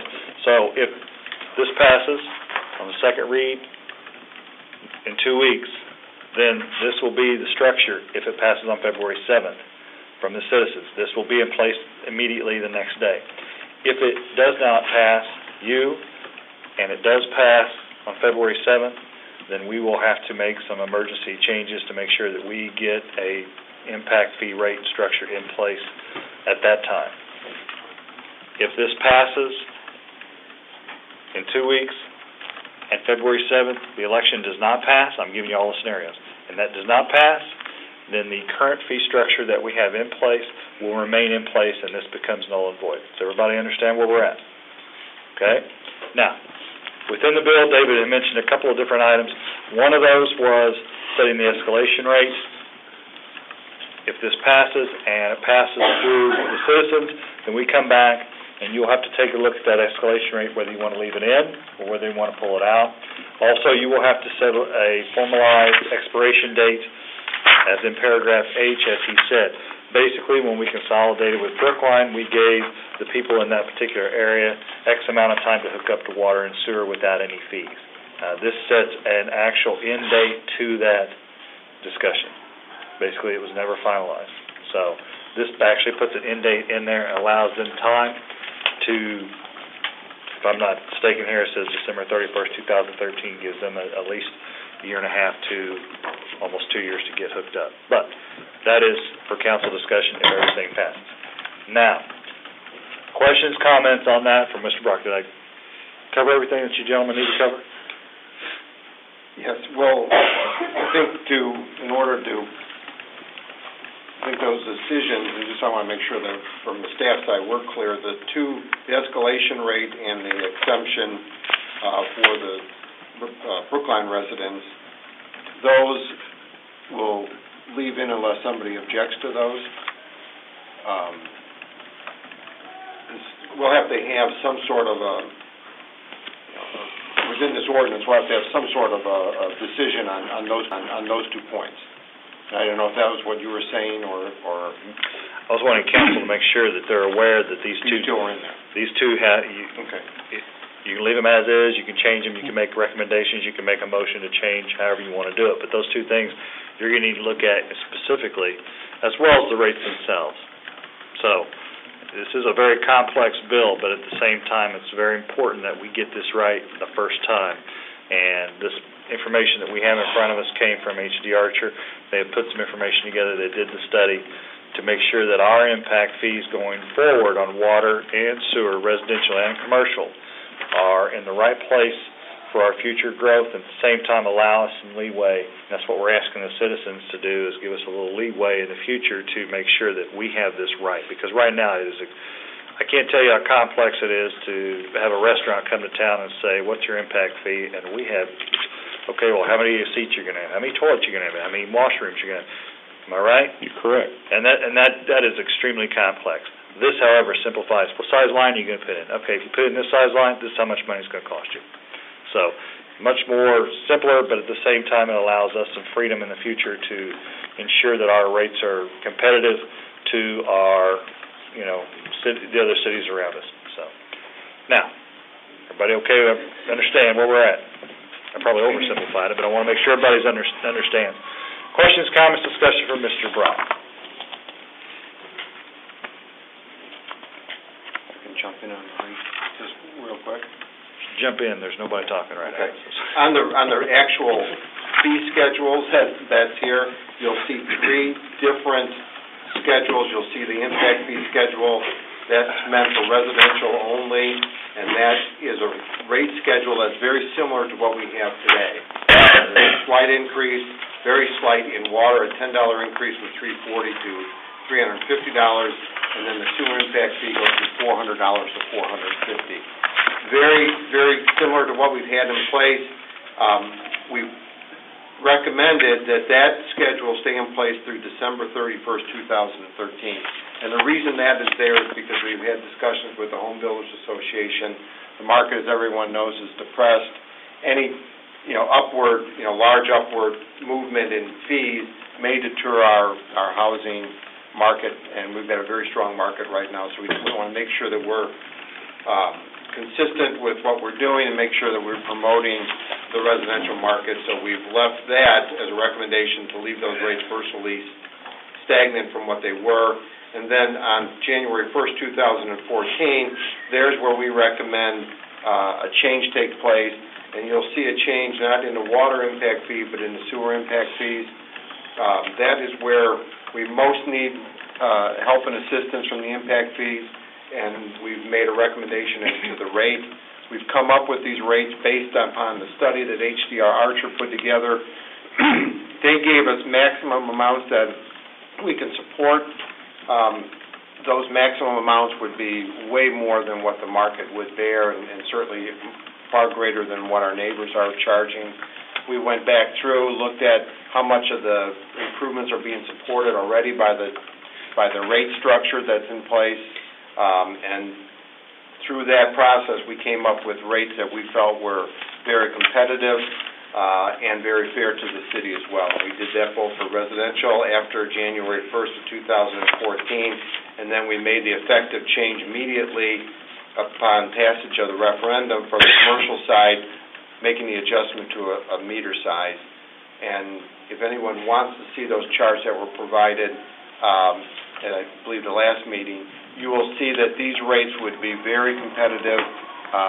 From a business standpoint, a growth standpoint, you'll see that for many of the businesses, Ruby Tuesdays being one, that developed not too long ago, you would actually see their impact fee be less than what they paid before. So it will definitely help on the growth side of things, and will definitely, hopefully, add a nice revenue stream for future improvements. Questions, comments, discussion? Ms. Ellison, go ahead. Just a clarification. In paragraph G, talks about the annual adjustments. Says that it will increase by 3.5% on January 1st of each year, commencing on January 1st, 2014. Isn't that when these take effect? I think you have a keen eye, Councilwoman. I think that does need to be adjusted. It should be the following year. Yes, should be following when we get up to the either that or specify, because we have the phase-in approach.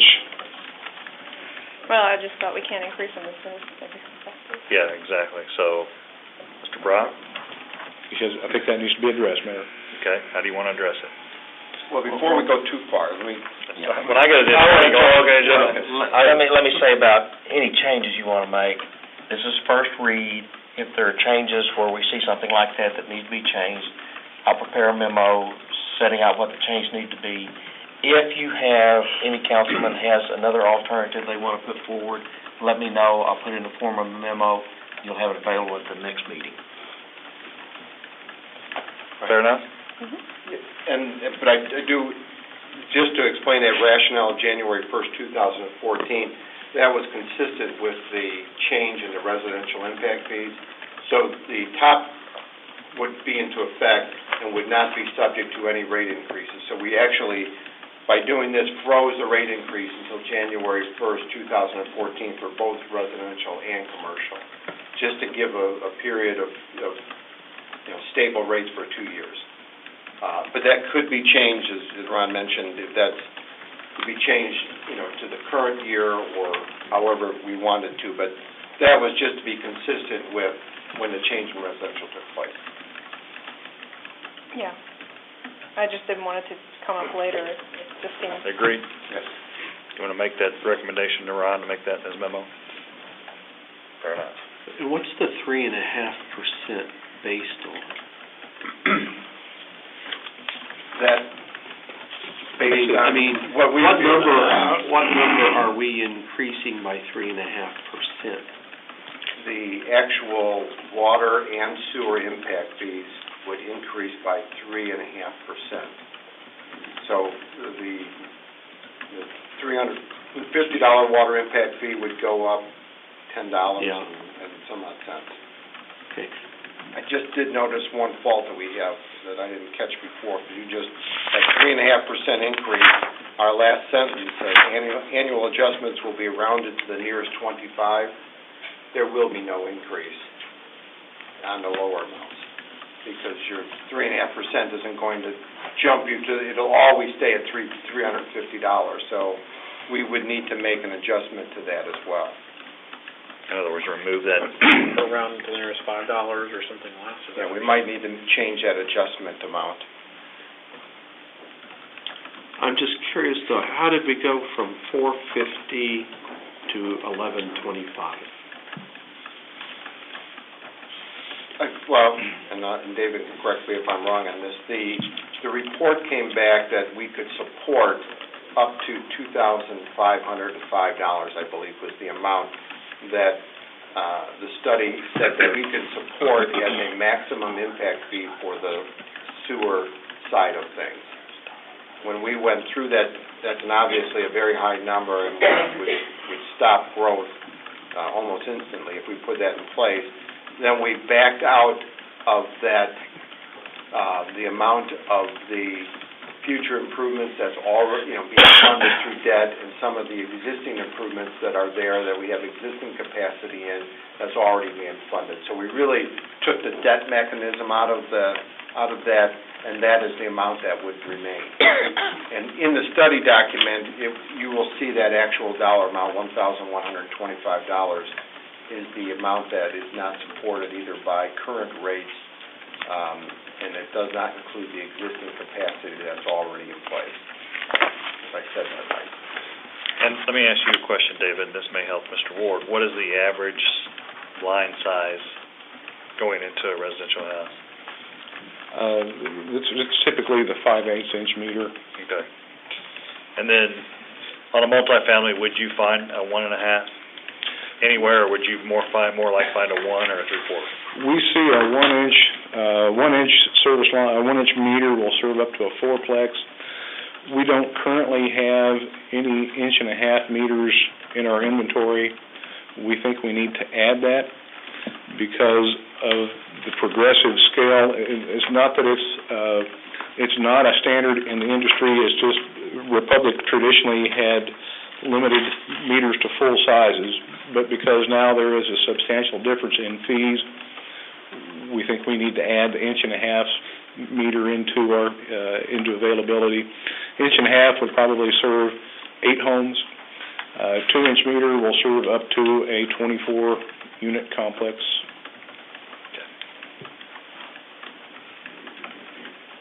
And if it makes it easier at the next meeting, or even we can distribute it prior to that portion of that study that will support the rates that have been proposed. So these weren't just drawn out of a hat. We did look at it and analyze what would be a fair, to the system, what would be a fair impact fee. So we can add those pages of the study either ahead of time in the next packet, however you would like. But there are line items within the study that would support all of these figures.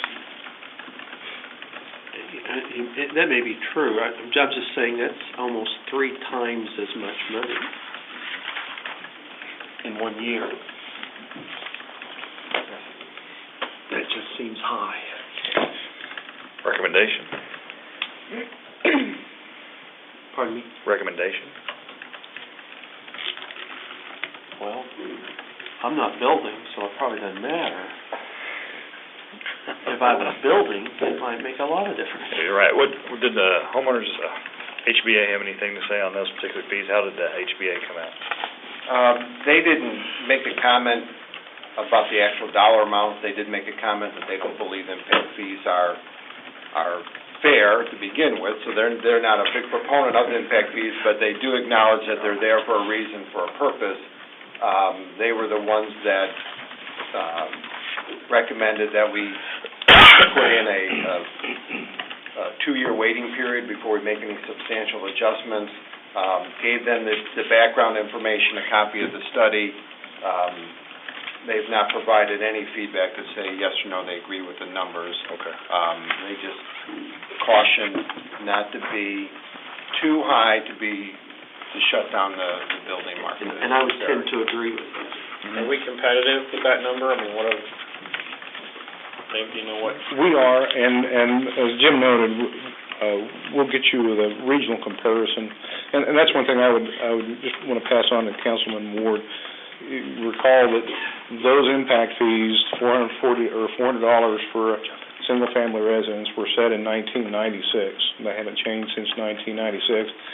And at the time, residences were given a substantial discount over what the engineers had recommended. So I guess I would say there was a lot of catching up to do on the wastewater side. And Gail, go ahead and jump in here. I know you step up the microphone. Not to interfere here, but the consumer price index, I believe, is right at 2.8%, and usually the 3.5% is based on an average of the CPI. Thank you. By the Home Builders Association, not here. These are good questions. Other questions, comments, discussion?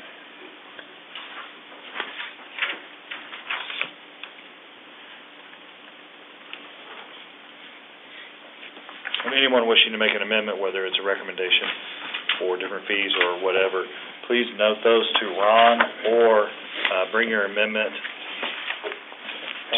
the second reading. A $5 average one, and you got that one. We actually wrote down, I actually told him nearest dollar, nearest $5. Let you guys decide on that. Okay. Okay, is that fair enough? That's the, I think what Mr. Brock was trying to get away from is cents. right, yeah. So I understand that. Well, So- $3.50, as long as no fee under 10, then the average of 5 would work. You wouldn't, Exactly. $5 wouldn't need to work. Mr. Grooms? Excuse me? Mr. Brock was trying to avoid any cents. Let me rephrase that. Can you spell that? The third recommendation, Mr. Ward, your point is well taken. If you'd like to make that amendment, please put that down in writing, and Ron can write it up for you if you'd like to go that route. Or if any of you would like to make recommendations based on anything that you see in here that's different, or would you like to make recommendations to change or amendments to the document, make sure that we have those before the next council meeting. If you have trouble with the verbiage or the wording, please get with Ron. He will walk you through that. Additional questions, comments, or discussion, Mr. Brock? If you do have a major change, if you can get that to me before you pick your council packets up, I'd like to put the memo in your council packet so everybody has a chance to look at it before just getting it that night. Exactly. And to go along with that, we'll have, so you have ample time to look this over and think about this. We'll put a regional comparison. We'll show you what comparison is in town between the old and the new on the commercial side in particular, and then we'll put those study pages that supported this rate format together and have it available by, you can have it available by, say, Wednesday. So if you can come by and pick that up, if you prefer, we can just send it to you electronically if you'd rather have it that way. That way you got plenty of time to look at it and get the comments back to Ron so we can make the changes. Fair enough. Additional questions, comments, discussion from Mr. Brock? This is the first read.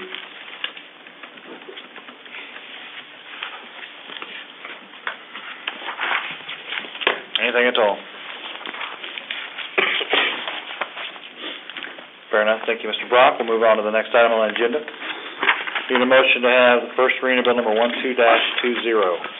Motion. Second. I have a motion and a second. All in favor say aye. Aye. Opposed, no. Any abstentions? Motion carries. An ordinance of the City Council of the City of Republic, Missouri, repealing those portions of ordinance number 07-84 relating to user fees for parks and recreation programs, activities, and facilities, and enacting new user fees in lieu thereof. Thank you, Brenda. Welcome, Mr. Keeling. Thanks for being patient tonight. Can you please give the council an overview, sir? Certainly, thank you. This is more of a housekeeping bill than anything. However, I do want to point out a couple of things. The changes are in red on your document there in Exhibit A. We went through and added in the new programs we've started in the recent last year or two, and went through and added them in. Also, we did include some very nominal fee changes, raises, and in some places we didn't have our lower-end fee schedules in those as well, like in the community program side of things. So mainly a housekeeping thing. The one thing I do want to point out is what we've done on the rental side of things. From time to time, we get a group, an individual or a group that want to use our building where they're going to benefit financially from it, whether that be an individual putting on some sort of youth instructional thing, or a group of 5 or 6 parents come in here and want to put on a tournament.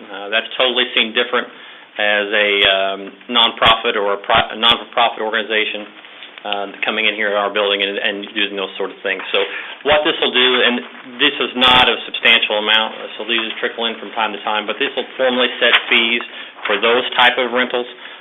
We do believe those are different type of rentals. Those rentals should be and probably need to be charged more than the ones that are used for nonprofit rates. So that's the major change in the document. Entertain any questions. Questions, comments, discussion for Mr. Keeling. Mr. Wilson? On your senior citizens trip, that was a $35 jump. Is that? That's actually, that's the low end, Mr. Wilson. It's totally trip dependent, but what I wanted to do is put a range in there. I'm sorry, it actually wasn't a jump. That's a low end to high end range. Depending on where we go, we could go to Branson and it could be, anywhere from, I'm sorry, I looked at the wrong range. What is the range I have? 35 to 80. I'm sorry, I was looking at summer rec, like a 15 It's $15 to $50. Yeah, that could be a range of depending on where we go. Like if we went one trip, we had leaf peeping, all they were charged is bus trip, but if they go to Branson, they got to pay for their ticket and stuff like that. So that's the range in there, 15 to 50. It's not the increase, it's the range of what we charge for the trips. Okay. Answer your question, sir? Yep.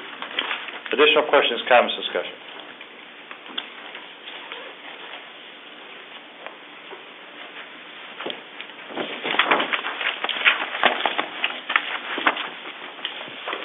Seeing none, that is a first read. If you have questions or comments or changes that you'd like to see, please contact Mr. Keeley. Thank you, Jared. That concludes new business. Now on to other business resolutions and discussions. Resolution number 12-R-01 is resolution of the City Council, City of Republic, Missouri, providing direction on a joint project with the Republic Historical Society to renovate, install, and maintain the Republic Arrow sign. Need a motion? Motion. Second. I have a motion and a second.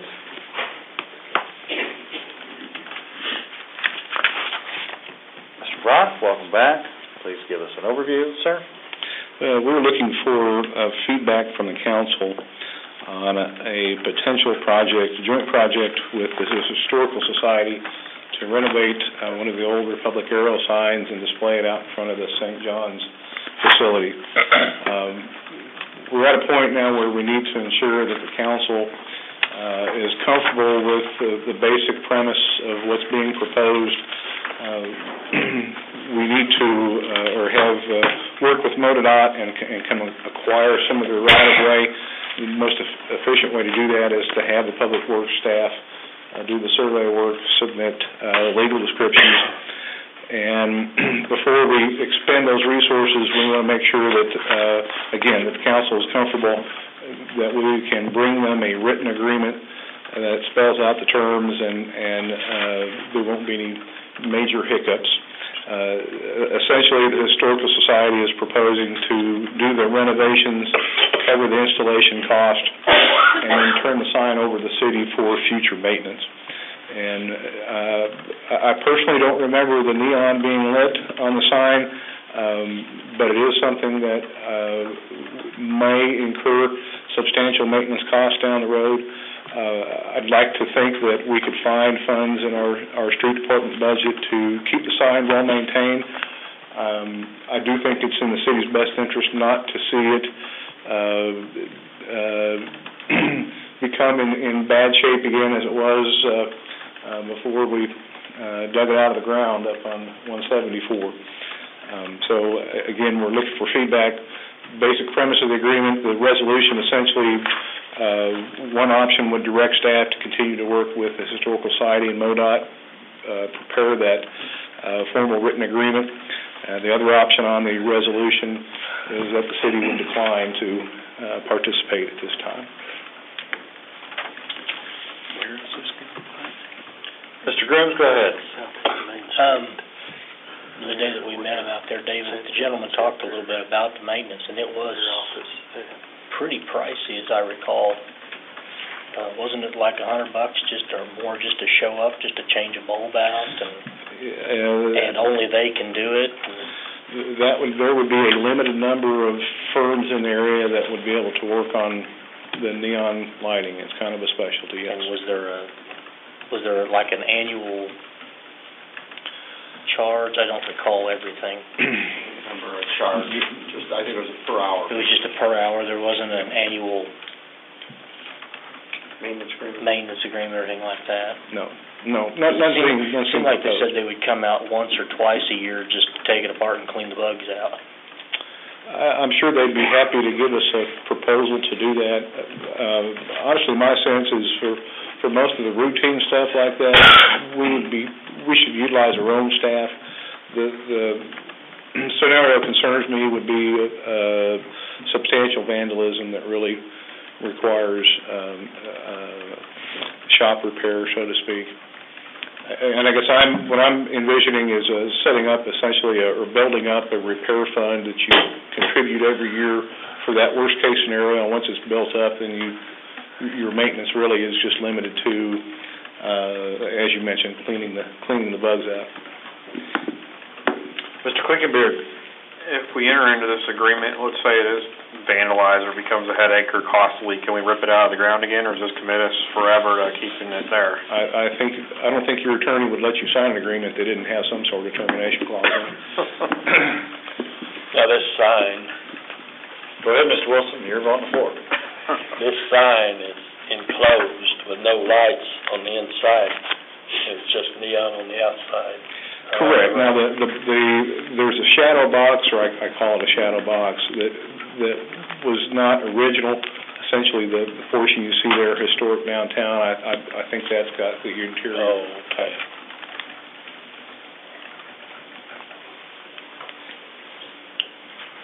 Additional questions, comments, discussion, Mr. Brown?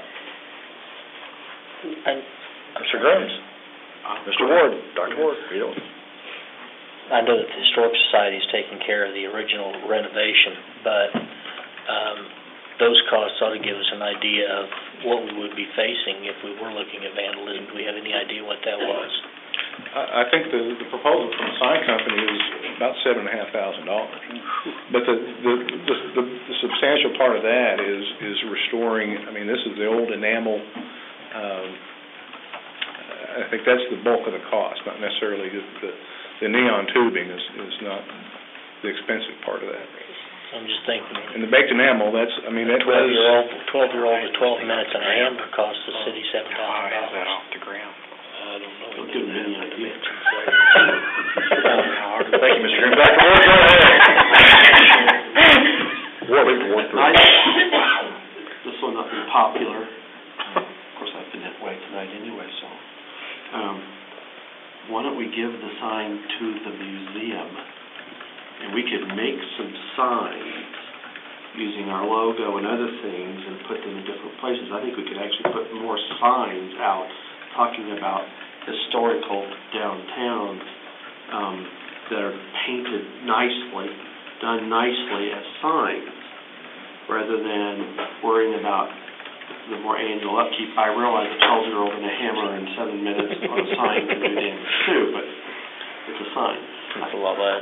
I'm not opposed to telling people we have a historical part of our city, but at some point, if this is only one sign and there's more than one road, I don't know, I'm just thinking there's maybe a better way to spend money. So in other words, do a little bit like what Springfield has done with some of their signage around town? Yeah. Shopping areas, downtown, things like that. Okay, very well. Very tastefully done. Fair enough. I agree that it would save any damage being done to the historic sign itself. You'd think you'd want that in maybe a restaurant or a museum, like you said, versus outdoor. It'd be worth it more. Mr. Wilson, go ahead. How high off the ground will this sign be? It doesn't show any measurements. No, it doesn't. Typically, minimum, the bottom mounting height is 7 feet, current standard for signage. I don't believe the initial installation was that's at that high off the ground. To your point, Mr. Grooms, I don't know any 7-foot-year-old, 12-year-old. BB guns. I couldn't resist. Slingshots. Anyway, There I go again. Mr. Greenmer, go ahead. I'm in agreement of letting museum or something else do this, all that expense for one sign. And I think there's better uses of the city's funds at this time. Ms. Poole, go ahead, please. But it's not really the idea of a bunch of signs. They have worked hard to raise money to do this, and the downtown merchants donated a good portion at one time for the renovation of the sign. And if something would happen to the sign, would it not be insurable, just like the little pocket park we've got out here? I mean, if somebody come in there and tear that all to pieces, wouldn't we have some insurance to cover it? We certainly could. I think our current deductible is $5,000.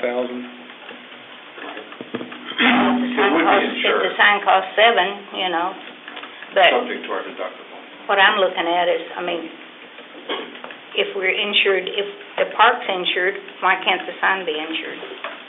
It certainly could be, and I think what I would want to point out, if your deductible is $5,000, a renovation for 40 years of decay is $7,000. I think it would be difficult to have a situation where you would be enough over your deductible to really make it worthwhile paying the claim. Our approach typically is we have to damages have to substantially exceed that $5,000 deductible before you submit your claim. But does vandalism fall under the same thing as...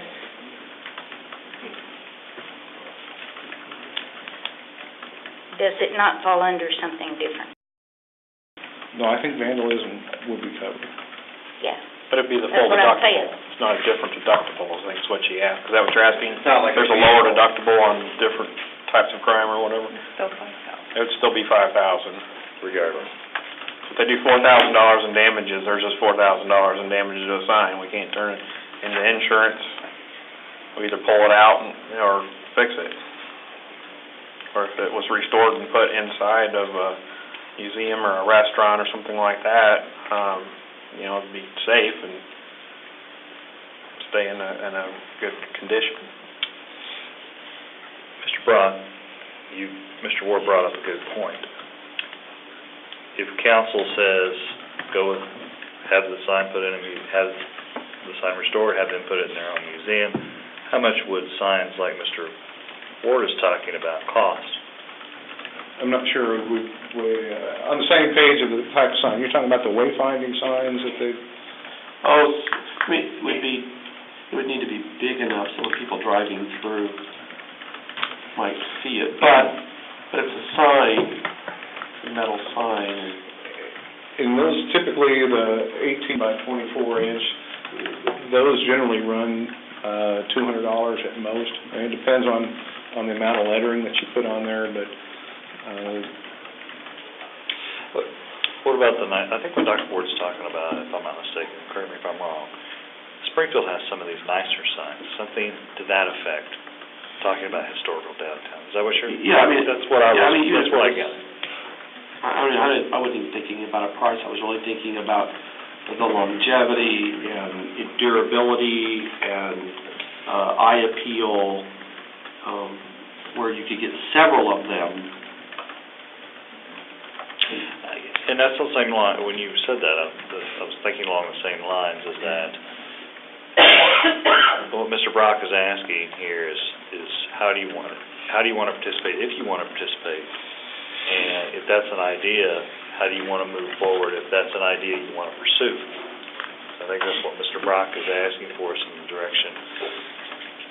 Well, I understand the historical societies, I think I understand their desire, and I appreciate that. I appreciate their desire.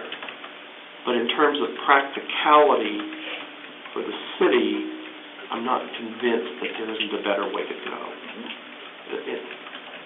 I don't want to step on anybody's toes. I'm not out to offend on purpose. Understandable.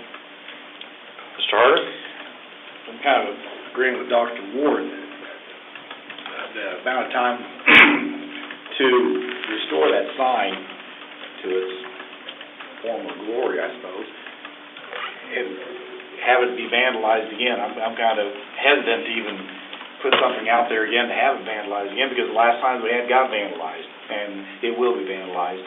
I just soon see it put someplace where it'll be restored and kept in shape, and then we wouldn't have the maintenance on it to go with it year after year, and it would be in a safe place and out of harm's way. And then again, with the signage for historic downtown, that'd be also nice too. Yes, it would. Mr. Poole, go ahead. Was it actually vandalized before, David? I do not know. I think it just wore out. I mean, it was old. I remember the sign being there. Gary remembers the sign being there. Charlie remembers it being there. And I think you've got some bad information if you thought it was vandalized before. I believe at one time there were two signs, one there at 174 and 60, as well as Main Street. And that's, I think, one thing in Republic, it's probably older than I am. As a kid, I remember that sign. And for the Historic Society, I know it's a lot, it's nostalgia. And to have a nostalgic historical sign pointing to your historic district, I think means a little bit more than a modern sign pointing toward your historic district. Of course, we can't predict the sign will be vandalized, but it seems like we're determined the sign is already destroyed before it's even up.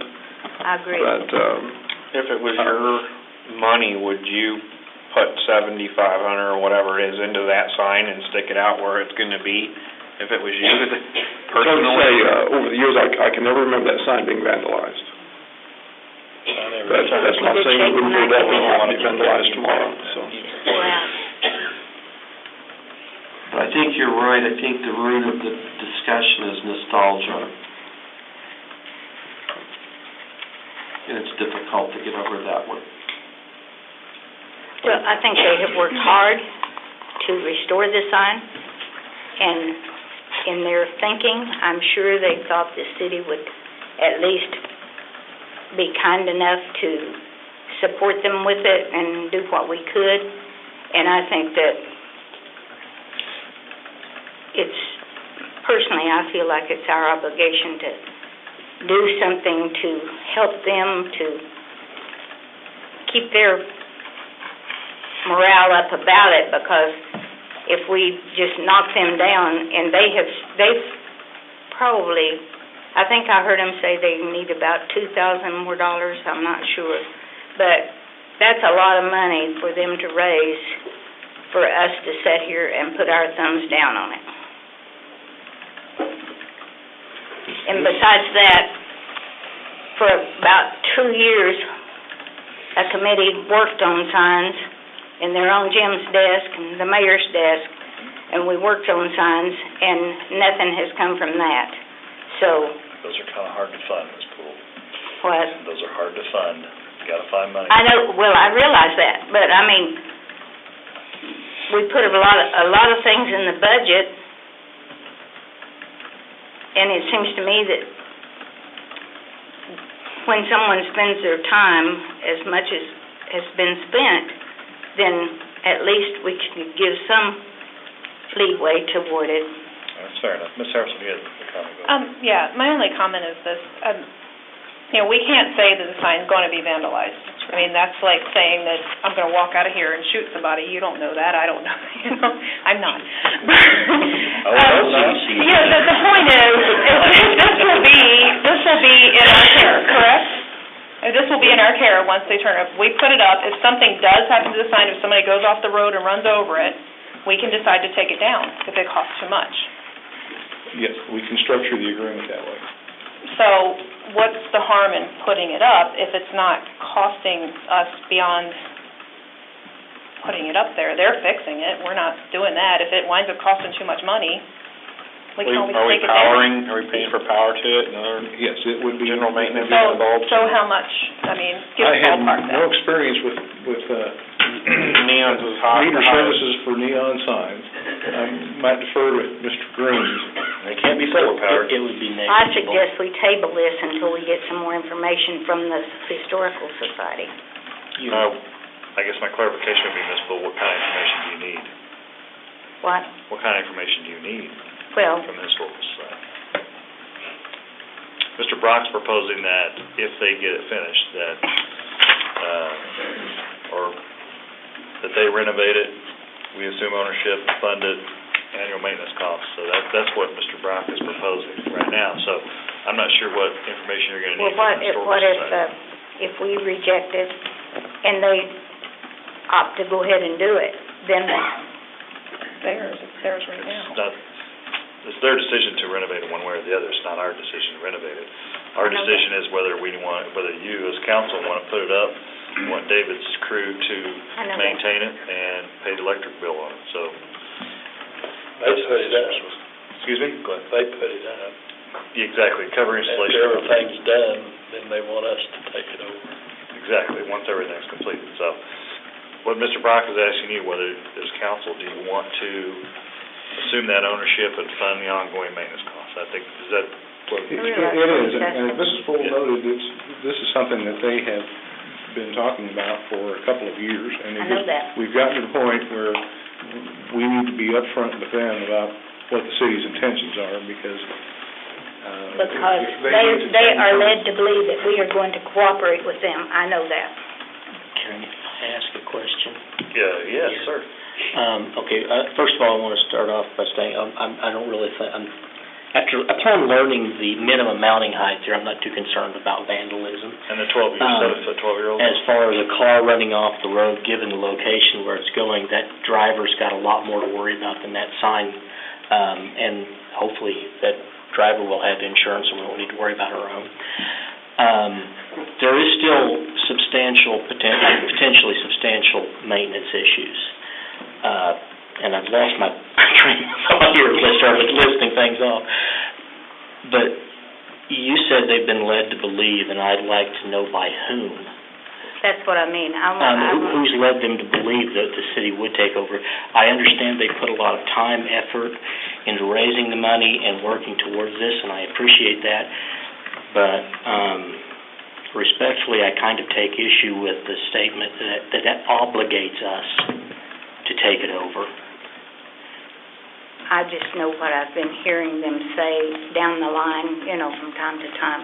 Jim, aren't you on Historical Society? Do you not go to the meeting?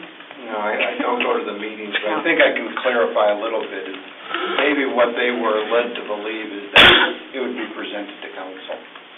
I do believe that they've always known that, there's an obstacle with the maintenance, there's an obstacle with their raising the funds to be able to, renovate the sign and all of the rest. And they knew all along that this was going to need to be a council decision. They've gone so far as to raise the funds, partial part of the funds to do the renovation. And that's why now, I believe they feel they have enough raised where it's legitimate for them now to think about doing the sign, and now they're they're requesting the city, either say yes or no, so they know which direction to go. Do they continue to fundraise, or do they just say, we're going to stop? I don't think it'd be very fair if we decide to do this, to be upfront with the society, to let them know that if our expenses become, too great, or vandalism becomes a problem, that the sign comes down and is given back to them. I would agree with that. You what, Dan? I would agree with what Charlie said. They're going out on a limb with the cost and referring to the sign, and I think, give the chance, but don't let it get to the point where it's completely destroyed again, where we have to have this issue again. If we start seeing a lot of maintenance costs involved with this, then, we did the best we could. If they can't live with that. Take the sign, take it back. I think we need an objective value, not a subjective saying it's a lot. I mean, everybody's definition of a lot will be different. So we would need an objective value on that. And you don't have a cost of the annual maintenance that you would anticipate? I don't, and this is just so far out of the ordinary that what we've done before. We might be able to get some information from the sign companies if they've got something similar out there.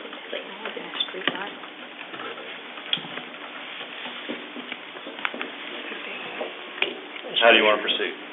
I'd say, I'd like to make the motion that we assume the ownership to a degree where if it becomes not cost effective anymore, and give back to What degree? That's my next question, because ultimately, if you decide to take ownership and fund the ongoing maintenance costs, they're going to have some sort of agreement with it entailing, right? Which means that Mr. Derrickson's going to have to get involved and write the agreement, which means you guys are going to have to give him what you want in the agreement. So, with that said... I'll second that motion. Well, what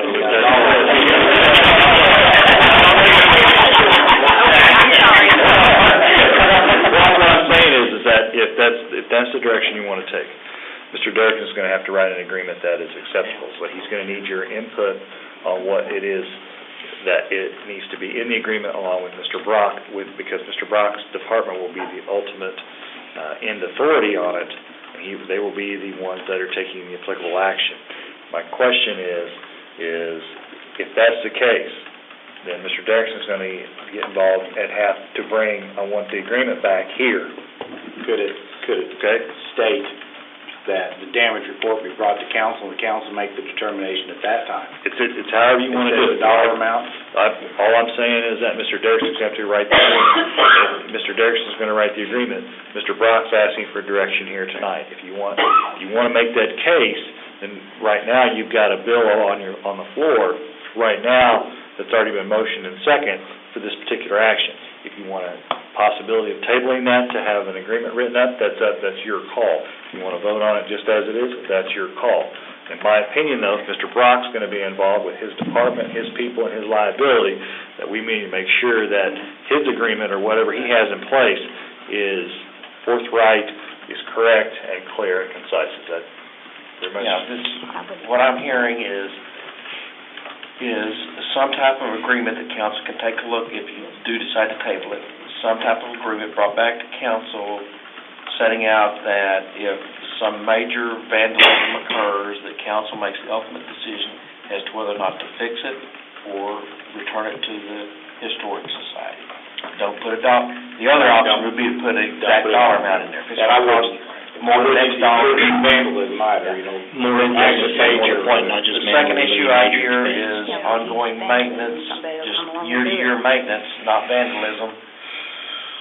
You know, is $500 a year too much? Is $1,000 a year okay? I mean, I don't know how to write that in there.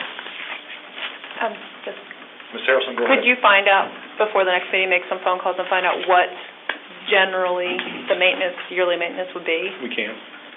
We could get not just the maybe cleaning type or routine stuff, but they could probably give some estimates if you do see some of the neon tubing broke, what the cost would be to replace those.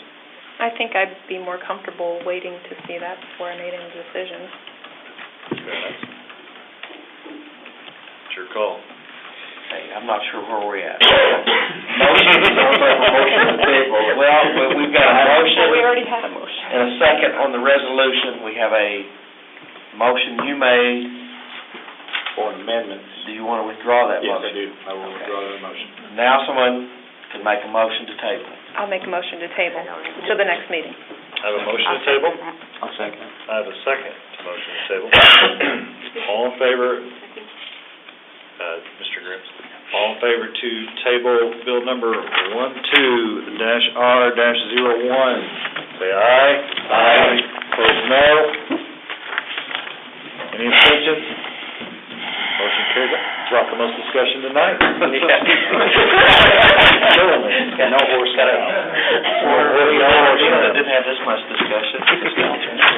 It always was. On to the next item. Resolution number 12-R-02, resolution of the City Council, City of Missouri, authorizing the execution of an annexation agreement should the PDD, Plan Development District, not be approved for Eclipse Event Center LLC. Need a motion? Motion. Second. I have a motion. A second. Mr. Tyson, give us the overview, sir. I know we were quite brief earlier on all those annexation ordinances, and it's a first read, but on the surface, this all seems relatively simple, all this property, one particular project, but the question that the private property owners have and that city staff has as well is what happens with this 914 acres should this project not meet a couple of critical benchmarks. Some of the property owners have expressed that were certain benchmarks not met, they would likely not want to remain in the city, and likewise there could be some circumstances where the city may not want to keep some of the property in, with there being some obligations to service some of this down the road. So Ron has drafted an agreement for the city to enter into with the private property owners and also with the developer that should the project itself not receive approval for their rezone and preliminary development plan, that both the city and the private property owners would then have the option to de-annex. And either party could initiate that process. They can stay in, the city can agree, okay, you can all stay in. Likewise, even if the rezone and preliminary development plan are approved, but the property fails to sell, these property owners fail to sell their property to the Eclipse folks, they would have the same option, and so would the city. One thing to keep in mind is that, and all the property owners are aware of this, is that just because one of these benchmarks aren't met, that doesn't mean that all of them necessarily get to stay in, even if they want to, because you have to stay contiguous and compact to our current city limits. So there are some cases where if folks closer to our current boundaries, say these folks here or the Weavers, they decide they want to de-annex, they're basically cutting off a lot of these folks to where they'll have to de-annex at that point because they'll no longer be contiguous. Questions, comments, discussion from Mr. Tyson? Mr. Harder? Is this something that is a normal procedure? No, this is unusual. I did find case law, though, in which a court was dealing with a situation in which, similar to this, where a developer claimed that it was an annexation where the city had agreed to allow him to withdraw if certain things didn't get approved. And the court there stated that because the writing wasn't in agreement, it wasn't a valid agreement. So although it doesn't explicitly say this is the proper way to do it, the reasoning the court gave for not allowing the de-annexation to occur was that they didn't have a proper written agreement, and so that's why we prepared this agreement based upon that case. I know on council we're always told when we're doing an annexation or a rezone or something that we're taking it to this level, and to go back is always, I don't want to say taboo, but it's not done. It's uncommon. It's uncommon. And like I say, I found the one case that addresses the issue, and there are issues out there that could be raised on both sides, but there is some authority for doing it this way. This gives a peace of mind for those people to continue forward. If they thought, well, if it's 50-50 shot and I'm not going to be able to de-annex, then they may want to pull out of this thing. Dr. Ward? Are we saying by this that certain ones can de-annex? Are we saying this is all or nothing? If the PDD, they've got to present a PDD to the city. You have to approve that. If you don't approve it, then they don't go through with the sale. And if they don't go through with the sale, then this de-annexation agreement kicks in, and they come forward and ask to be de-annexed. I guess all I'm asking is, but 4 owners can't de-annex, they all. And the trigger is whether or not a PDD is approved. Right, but once that is said, it would depend on which 4 property owners.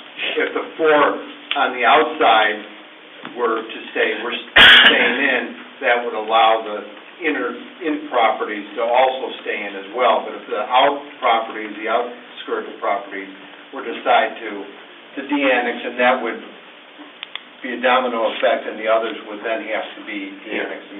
I understood that part because they're not contiguous. Okay. All right. So we're trying to protect the landowners. Yeah, the landowners. If they don't go through the sale, then they can come in and ask for 2 things could happen. 1, city council doesn't approve the PDD, or 2, city council approves the PDD, and then for some reason the developer can't come up with the payment to the property owners and their contracts expire, then those property owners can come back to the city and say, the sale did not go through, we want to be de-annexed. And that's what this agreement says they can do. Okay. Answer your question? Sure. Legal and above board. I think we ought to protect them. It's above board. Had Morales involved, it should be. Other questions, comments, discussion? Pick on the attorney tonight. Any other questions, comments, discussion? A couple of other checkpoints I want to just mention Yes, sir. real briefly. There's a couple of benchmarks within this agreement as well. Once, assuming this council would approve the annexation, the developer will have 180 days to submit their applications and plans for the rezone and preliminary development. And then, once that is approved, they will have, I believe it's 120 days. It is 120 days to purchase the property, and if they don't meet either one of those timelines, then this becomes effective. The property owners will have the option available. Mr. Tyson, additional questions, comments, discussion? Mr. Harder? So the only reason for de-annexation would be the PDD not being approved? No. Or the sale not going Or the sale not going through, okay. You could approve the PDD, but then they not close on the sale. Okay, very good, thank you. Good. Additional questions, comments, discussion?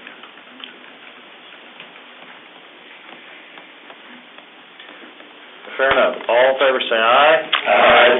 Opposed, no. Any abstentions? Motion carries. Moving on to resolution number 12-R-03, resolution of the City Council of the City of Republic, Missouri, awarding the bid for the addition of natural gas heat to the park maintenance barn and authorizing execution of a contract with the City of Republic and selected contractor for said services. Need a motion? Motion. Second. I have a motion and a second. Welcome, Mr. Keeling. Please give us an overview, sir. Thanks, sir. I do want to add this item and the next item. Wayne Hawkins is here as our parking facility maintenance superintendent. He will be able to talk a little bit more specifically about what exactly we're wishing to accomplish on these two items. But as many of you may know, we have our maintenance bar located immediately behind this building, approximately a 30 by 60 building. As we have right in there, we have no heat. A lot of our guys, obviously our park maintenance workers, do a lot of work in there during the winter. We'd like to be able to get that heated for them. This is really, I imagine, a step in the process of getting that barn to where it should be. Long-term, we're wanting to probably add on, do some restrooms. We're going to need storage space anyway, but this is a step in that direction. As far as the technical things, I'll leave them to Wayne, but we did solicit bids per Section 4.1 of the purchasing manual. We got 4 back. I'll read those bids. The first one was from Connolly Plumbing in the amount of $10,200. The second one was from DeLong Plumbing in the amount of $6,880. Third was from Far Better Plumbing in the amount of $8,005. And the last was from Lorenz Plumbing in the amount of $10,125. This is a budgeted item in our 2012 budget, and the low bid there comes in right at what we budgeted. So, thank you. Questions, comments, discussion for Mr. Keeling? Got to keep our maintenance workers warm. and obviously the reason we're bringing it to you so early in the year is hopefully we can get some good out of it this year, so. Fair enough. You table it.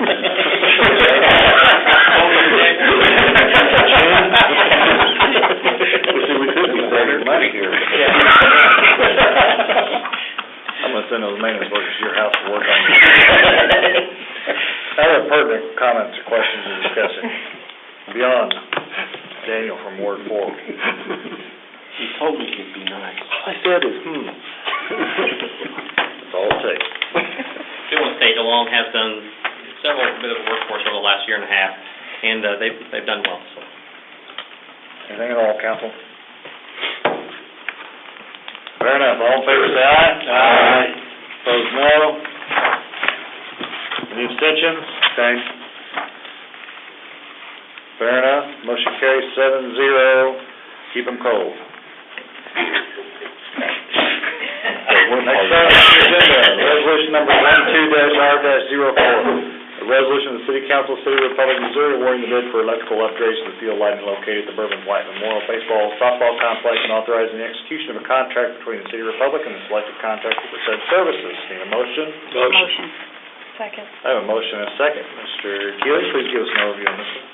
If you may recall, I can't remember if it was about a month or two ago, but we brought before you, we had some extra revenue come in from Green County sales tax in 2011. This is one of the smaller projects we wanted to accomplish with those funds. Our field lighting out there is dated, to say the least. It's been there for a long, long time. This is a safety and operational issue, and I think I actually will turn it over to Wayne to kind of give you an overview of what exactly we're doing out there, because it kind of goes above my head, so. Welcome, Wayne. Welcome. Essentially, what we're looking at, the existing system, I'm not sure how long it's actually been in. It appears that the boxes that are on the lighting poles were maybe installed before there was even ball fences there. We have a few situations that are going on. When they go to turn the lights on in the evening on the ball fields, there's an individual fuse disconnect on each individual lighting pole on fields 1 and 2. There's a bank of 4 of those on one board on field 5. Those old disconnects, a lot of times when they throw them, they won't come on for a number of different reasons.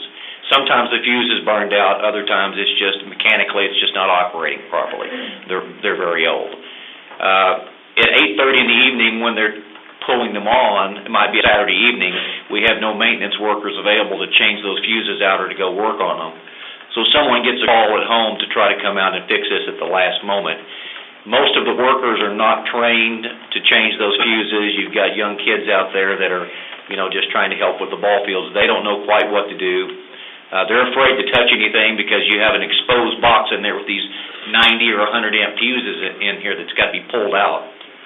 So one of the issues is just trying to make those operate smoothly and not have a danger of someone getting their hand in there and getting electrocuted. The second part of that is these boxes are facing the wrong direction on fields 1 and 2. On all the outfield fencing, they're facing towards the fence. One of them is almost touching the fence. The others have like a foot or less distance. You couldn't even get in there to work on the boxes the way they are currently set up right now. And I'm sure they wouldn't be meeting code. On the other ends of that field, next to the bleachers, the box is actually sitting right behind the bleachers. So you can sit on the top of the bleacher and lean against the box, which is obviously not a good situation, sitting on aluminum bleachers leaning against the power box. Some other situations we have going on there is...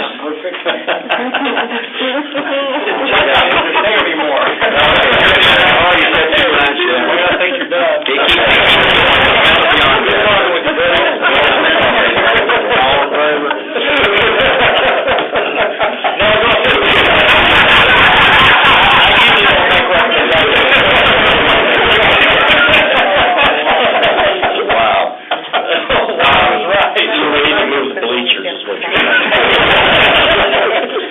A couple of the fees between the 2 poles are also broken on fields 1 and 2, and a triplex overhead line has been attached between the 2 poles. It's just kind of an easy way to do that instead of reburying a new line. Oh, my. Those were not correctly installed either. They're not properly grounded to current standards, and they don't have any conduit completely enclosing them all the way to the box. We have problems. So we have problems. Okay, fair enough. In addition to that... Can we get started on this now? Yeah. You prove this and Trina will be out tomorrow. We've heard enough. Mark will have some guys out. The scoreboard lighting, they have Romex run in the ground to junction boxes, numerous places where the wiring's taped together. So this proposal would put in new proper wiring and cause that to be safe. Honestly, obviously it's wintertime, we're not using the field. Not going to be lighted off. How soon, once this council approves this, how soon can Trinity get started? That I'm not absolutely sure. They are aware that we need to have this done before ball season starts. When ball season starts? We actually start practice in April. They can have it done by then for sure. We've already, I made preliminary contacts. They've got their insurance to get the contract going. Okay, fair enough. And a lot of the things he's over, you got to keep in mind, a lot of this stuff happened this winter too, so these are stuff that blows and tears, things like that, but the field lighting is old when he does it. It is old. All right, questions, comments, discussion from Wayne or Jerry? Anything at all? Wayne, Rhonda wasn't here anymore. No, Rhonda's not here anymore. No. Any questions, comments, discussion? All in favor say aye. Aye. No. that, they're getting a permit. Fingers in your ears. I hear that. Motion carried. Guys are killing it. First, resolution number 12-R-05, a resolution of the City Council, City of Republic of Missouri, authorizing the city administrator to enter into a contractual agreement with the beverage company to be the exclusive beverage provider to the City of Republic for all park-related activities at municipal facilities. Need a motion? Motion. Second. I have a motion and a second. Mr. Keeling, give us a brief discussion of your soda issues. Certainly, I will try to keep this brief.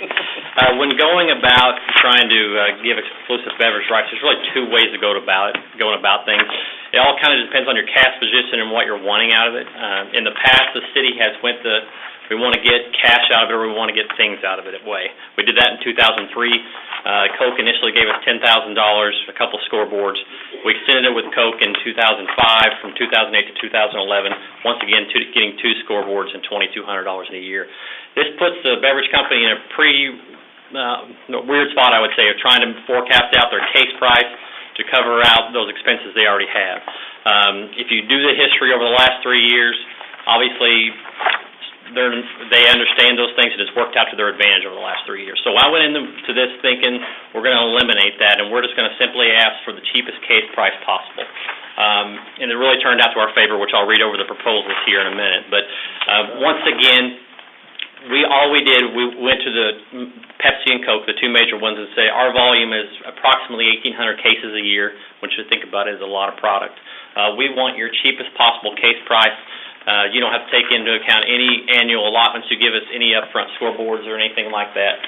That hopefully put them in a position to give us their best case price possible, which we believe we got. Just to give you a little bit of an overview of the summaries they provided us, starting with Coke. Let me get my page here. Coke provided us with bids of, we sell primarily 3 things: carbonated beverages, water, and sports drinks. Coke provided us a bid with $11.30 for carbonated beverages, $8.40 for water, and $14 for sport drinks. Now, if you take those times the estimated quantities we order per year, it works out to about, with those new prices, about $21,000. Just as a point of reference, we spent approximately $30,000 for Cokes last year, so that equates to $9,000 or $10,000 savings in 1 year. So it's really going to work out to our advantage with these new prices. Now, to go over Pepsi's proposal they gave us, they did include a $7,000 upfront sponsorship fee. They wanted to do that, something we didn't ask for, but they did do that. Their case prices for carbonated beverages are $14.50. For water is $8, and for sport drinks is $17. Once again, you take those, multiply those out by our typical 1,800 cases, it works out to about $25,373 a year. And what I did was take that $7,000 up front, divide it by 3 years. So their total approximate average amount a year would be $23,040 versus Coke's $20,815. Based on that, I'm very, very happy with the prices we got. It's I believe, going to save us a lot of money. I'm happy with the way we went about it, and I am going to recommend that we go for a 3-year contract with Coke from January 1 of 12 to December 31st of 14. Case price is locked in for 3 years? They do have, and I did ask them for a maximum adjustment amount, both of them annually. Coke put in 4% and Pepsi 5%. That is taken. They don't necessarily have to take that. They don't have any escalator clauses on that either, do they? Has to be that way. Thank you. Questions, comments, discussion for Mr. Keeling?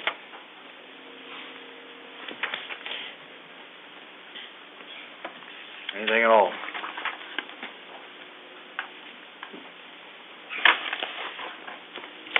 Looks like I'll have to buy my Mountain Dew somewhere else. All in favor, say aye. Aye. Opposed, no. Any abstentions? Motion carries. No? Yep.